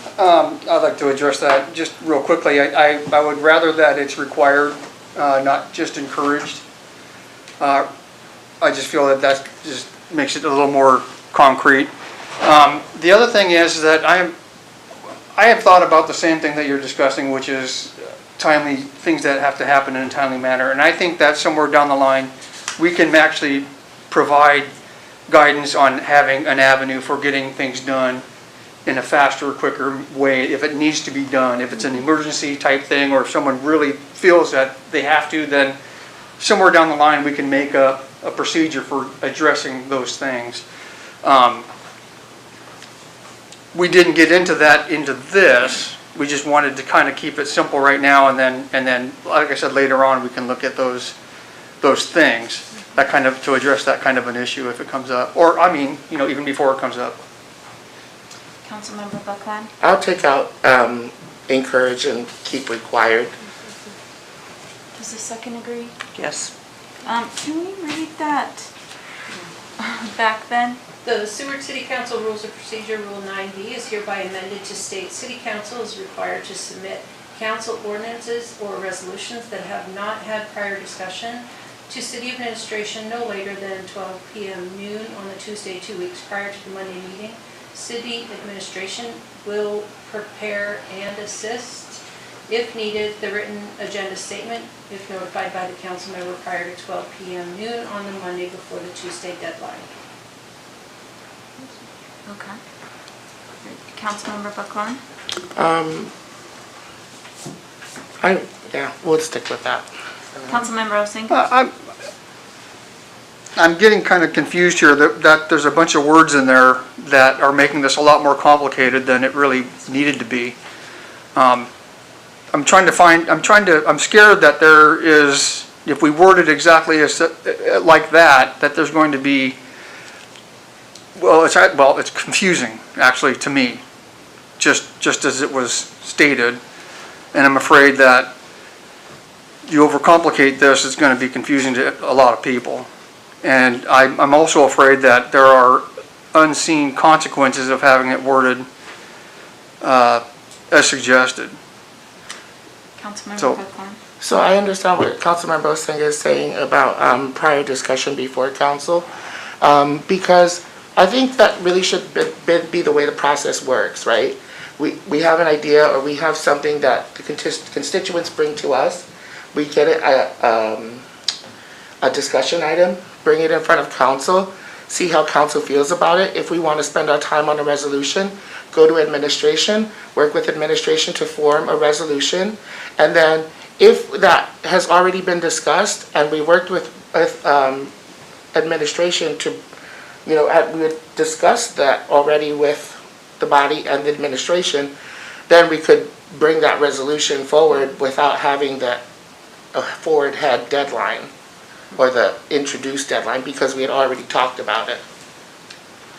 So I would ask then that, is this not, when we amended the title to this to only include ordinances and resolutions, wouldn't that omission of discussion items make that point kind of moot in this section? Because it's not included in there, in the title as amended, right? So I'm wondering if even mentioning it in that section is really necessary. Is there any further discussion, Councilmember? So the discussion, meaning that the discussion was already brought to council, that it had already occurred. It wouldn't have been something that administration or the council did not know about.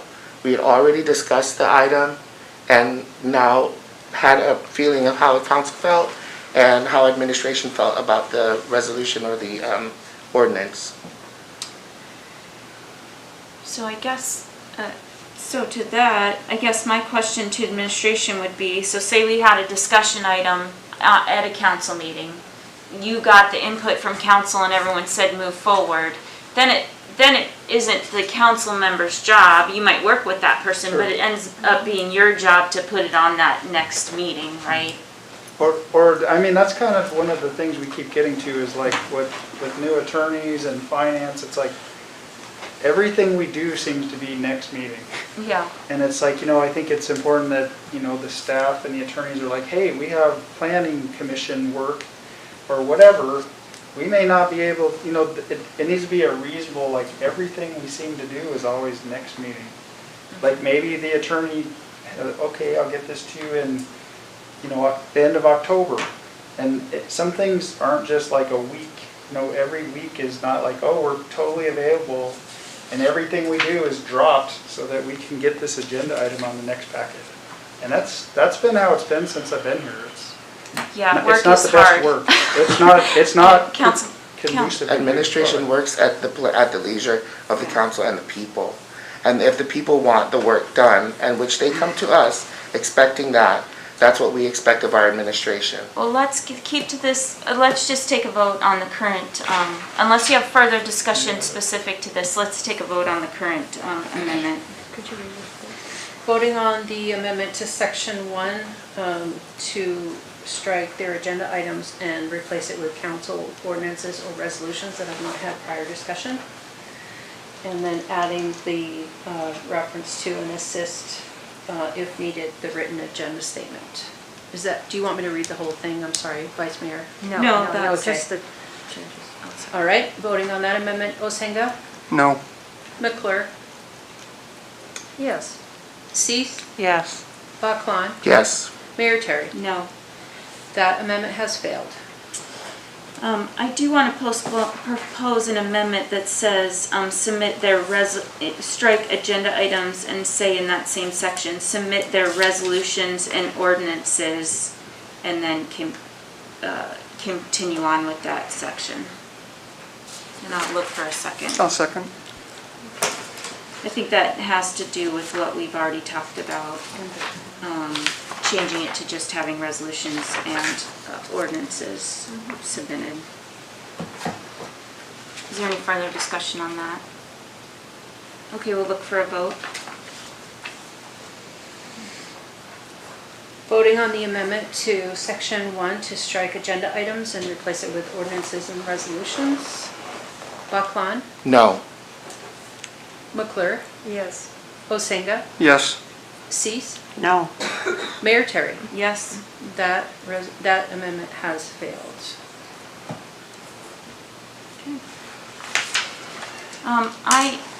Okay, let me just check and see, is there any other discussion points? Councilmember Buckland? Without the changes in the sections, I will not be voting to support this. I don't think that, as written, it really, the whole point of it was to empower the council, and I don't think without those amendments that I would support the resolution as it stands. I have a question for administration. So, I think there's concerns that administration is trying to be a gatekeeper. So I just have an example. So I want a purple bus stop. Okay, so I want a purple bus stop. I turn it, I talk to you, I turn in my resolution that I'm considering, and administration has worked with Parks and Rec and says, no, we want a blue bus stop.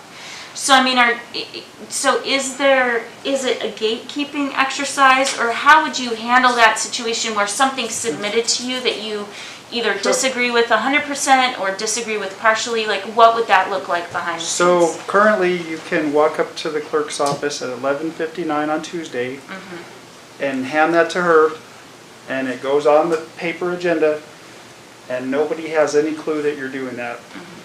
The way this would propose it is it would be just like staff departments have to give it to us the week prior. It generally gets routed. I mean, we have a lot of minor stuff that doesn't go to the attorney. If it needs finance to look at it, coding, is there budget, is this something we have issues, is it doable? It gets vetted, it gets sent around, routed, it gets at least a week's attention, right? I don't know. I mean, I get the urgency with everybody, but without having kind of a stop check of like, this isn't ready to go to the public, but yet it gets in the packet, out it goes, and that was happening a lot when I first started. So what does it look like behind the scenes? If I turn something like that into you, do you call a meeting with me? Do you get me on the phone and say, hey, we want to help you accomplish this. Here's the issues that we find. I'm going to have you sit down with Doug. Like, what does the process look like? It really depends on what the issue is. If it may not have legal issues. If it does, right now, I don't know what that looks like. Right now, I've got things from a month ago that haven't been looked at, so I can't promise you anything because I don't oversee that department. I can oversee the finance department, say, hey, look, this has got to be ready for the next packet. Then you don't have, this is coming out of a fund and it's our staff is really good about working together, but it needs to have more than no deadline to turn it in. So I'm just going to ask another time. So tell me what it looks like, the interface between administration and council, to the collaborative process. What do you envision that looks like? So currently, I mean, we're here, we're available, we have resources, all our departments. We have to have the communication, hey, we would like help on this. Currently, a lot of this stuff doesn't happen. So it gets turned into the clerk. How it gets created, I have no idea.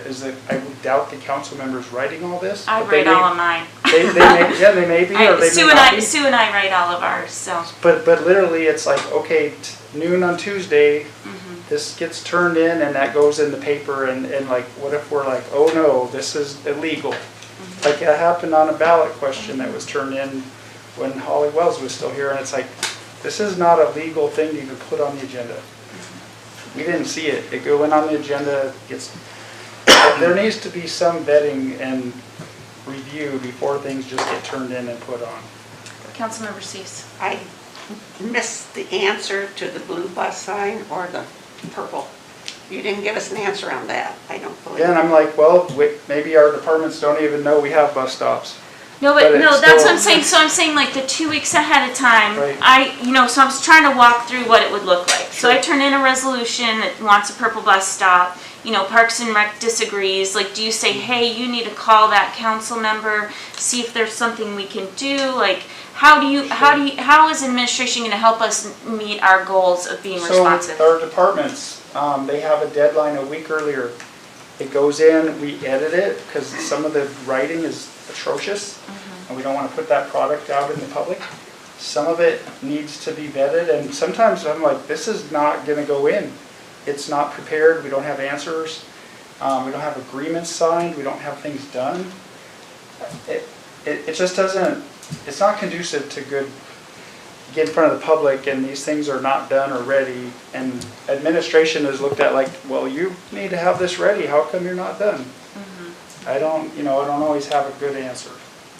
Mayor Terry, if I could interject too, I guess I would, when it comes to blue or purple or whatever, I think the word we're all talking about here is collaboration. Yeah. So it would be done collaboratively. So if you proposed a blue bus stop or a purple bus stop or whatever it was, we would collaborate. And as written, the intent is to increase the collaboration, not decrease. We want to work more cohesively as a team. Administration's not going to say, oh, we want a blue bus stop, but we might have to go say, Brooks Chandler, is there a legal implication to blue? And I know we're using that blue, purple facetiously. I was trying to pick something that wasn't. We would communicate. We would collaborate just as is the intent to produce the best quality that we can for the people of Seward. And so if you look at the heart of the resolution here is to increase the amount of time that we have to do that. And going back, I think Councilmember Vacan brought a really great point up earlier that I wanted to touch bases on, and that was the immediacy of some issues.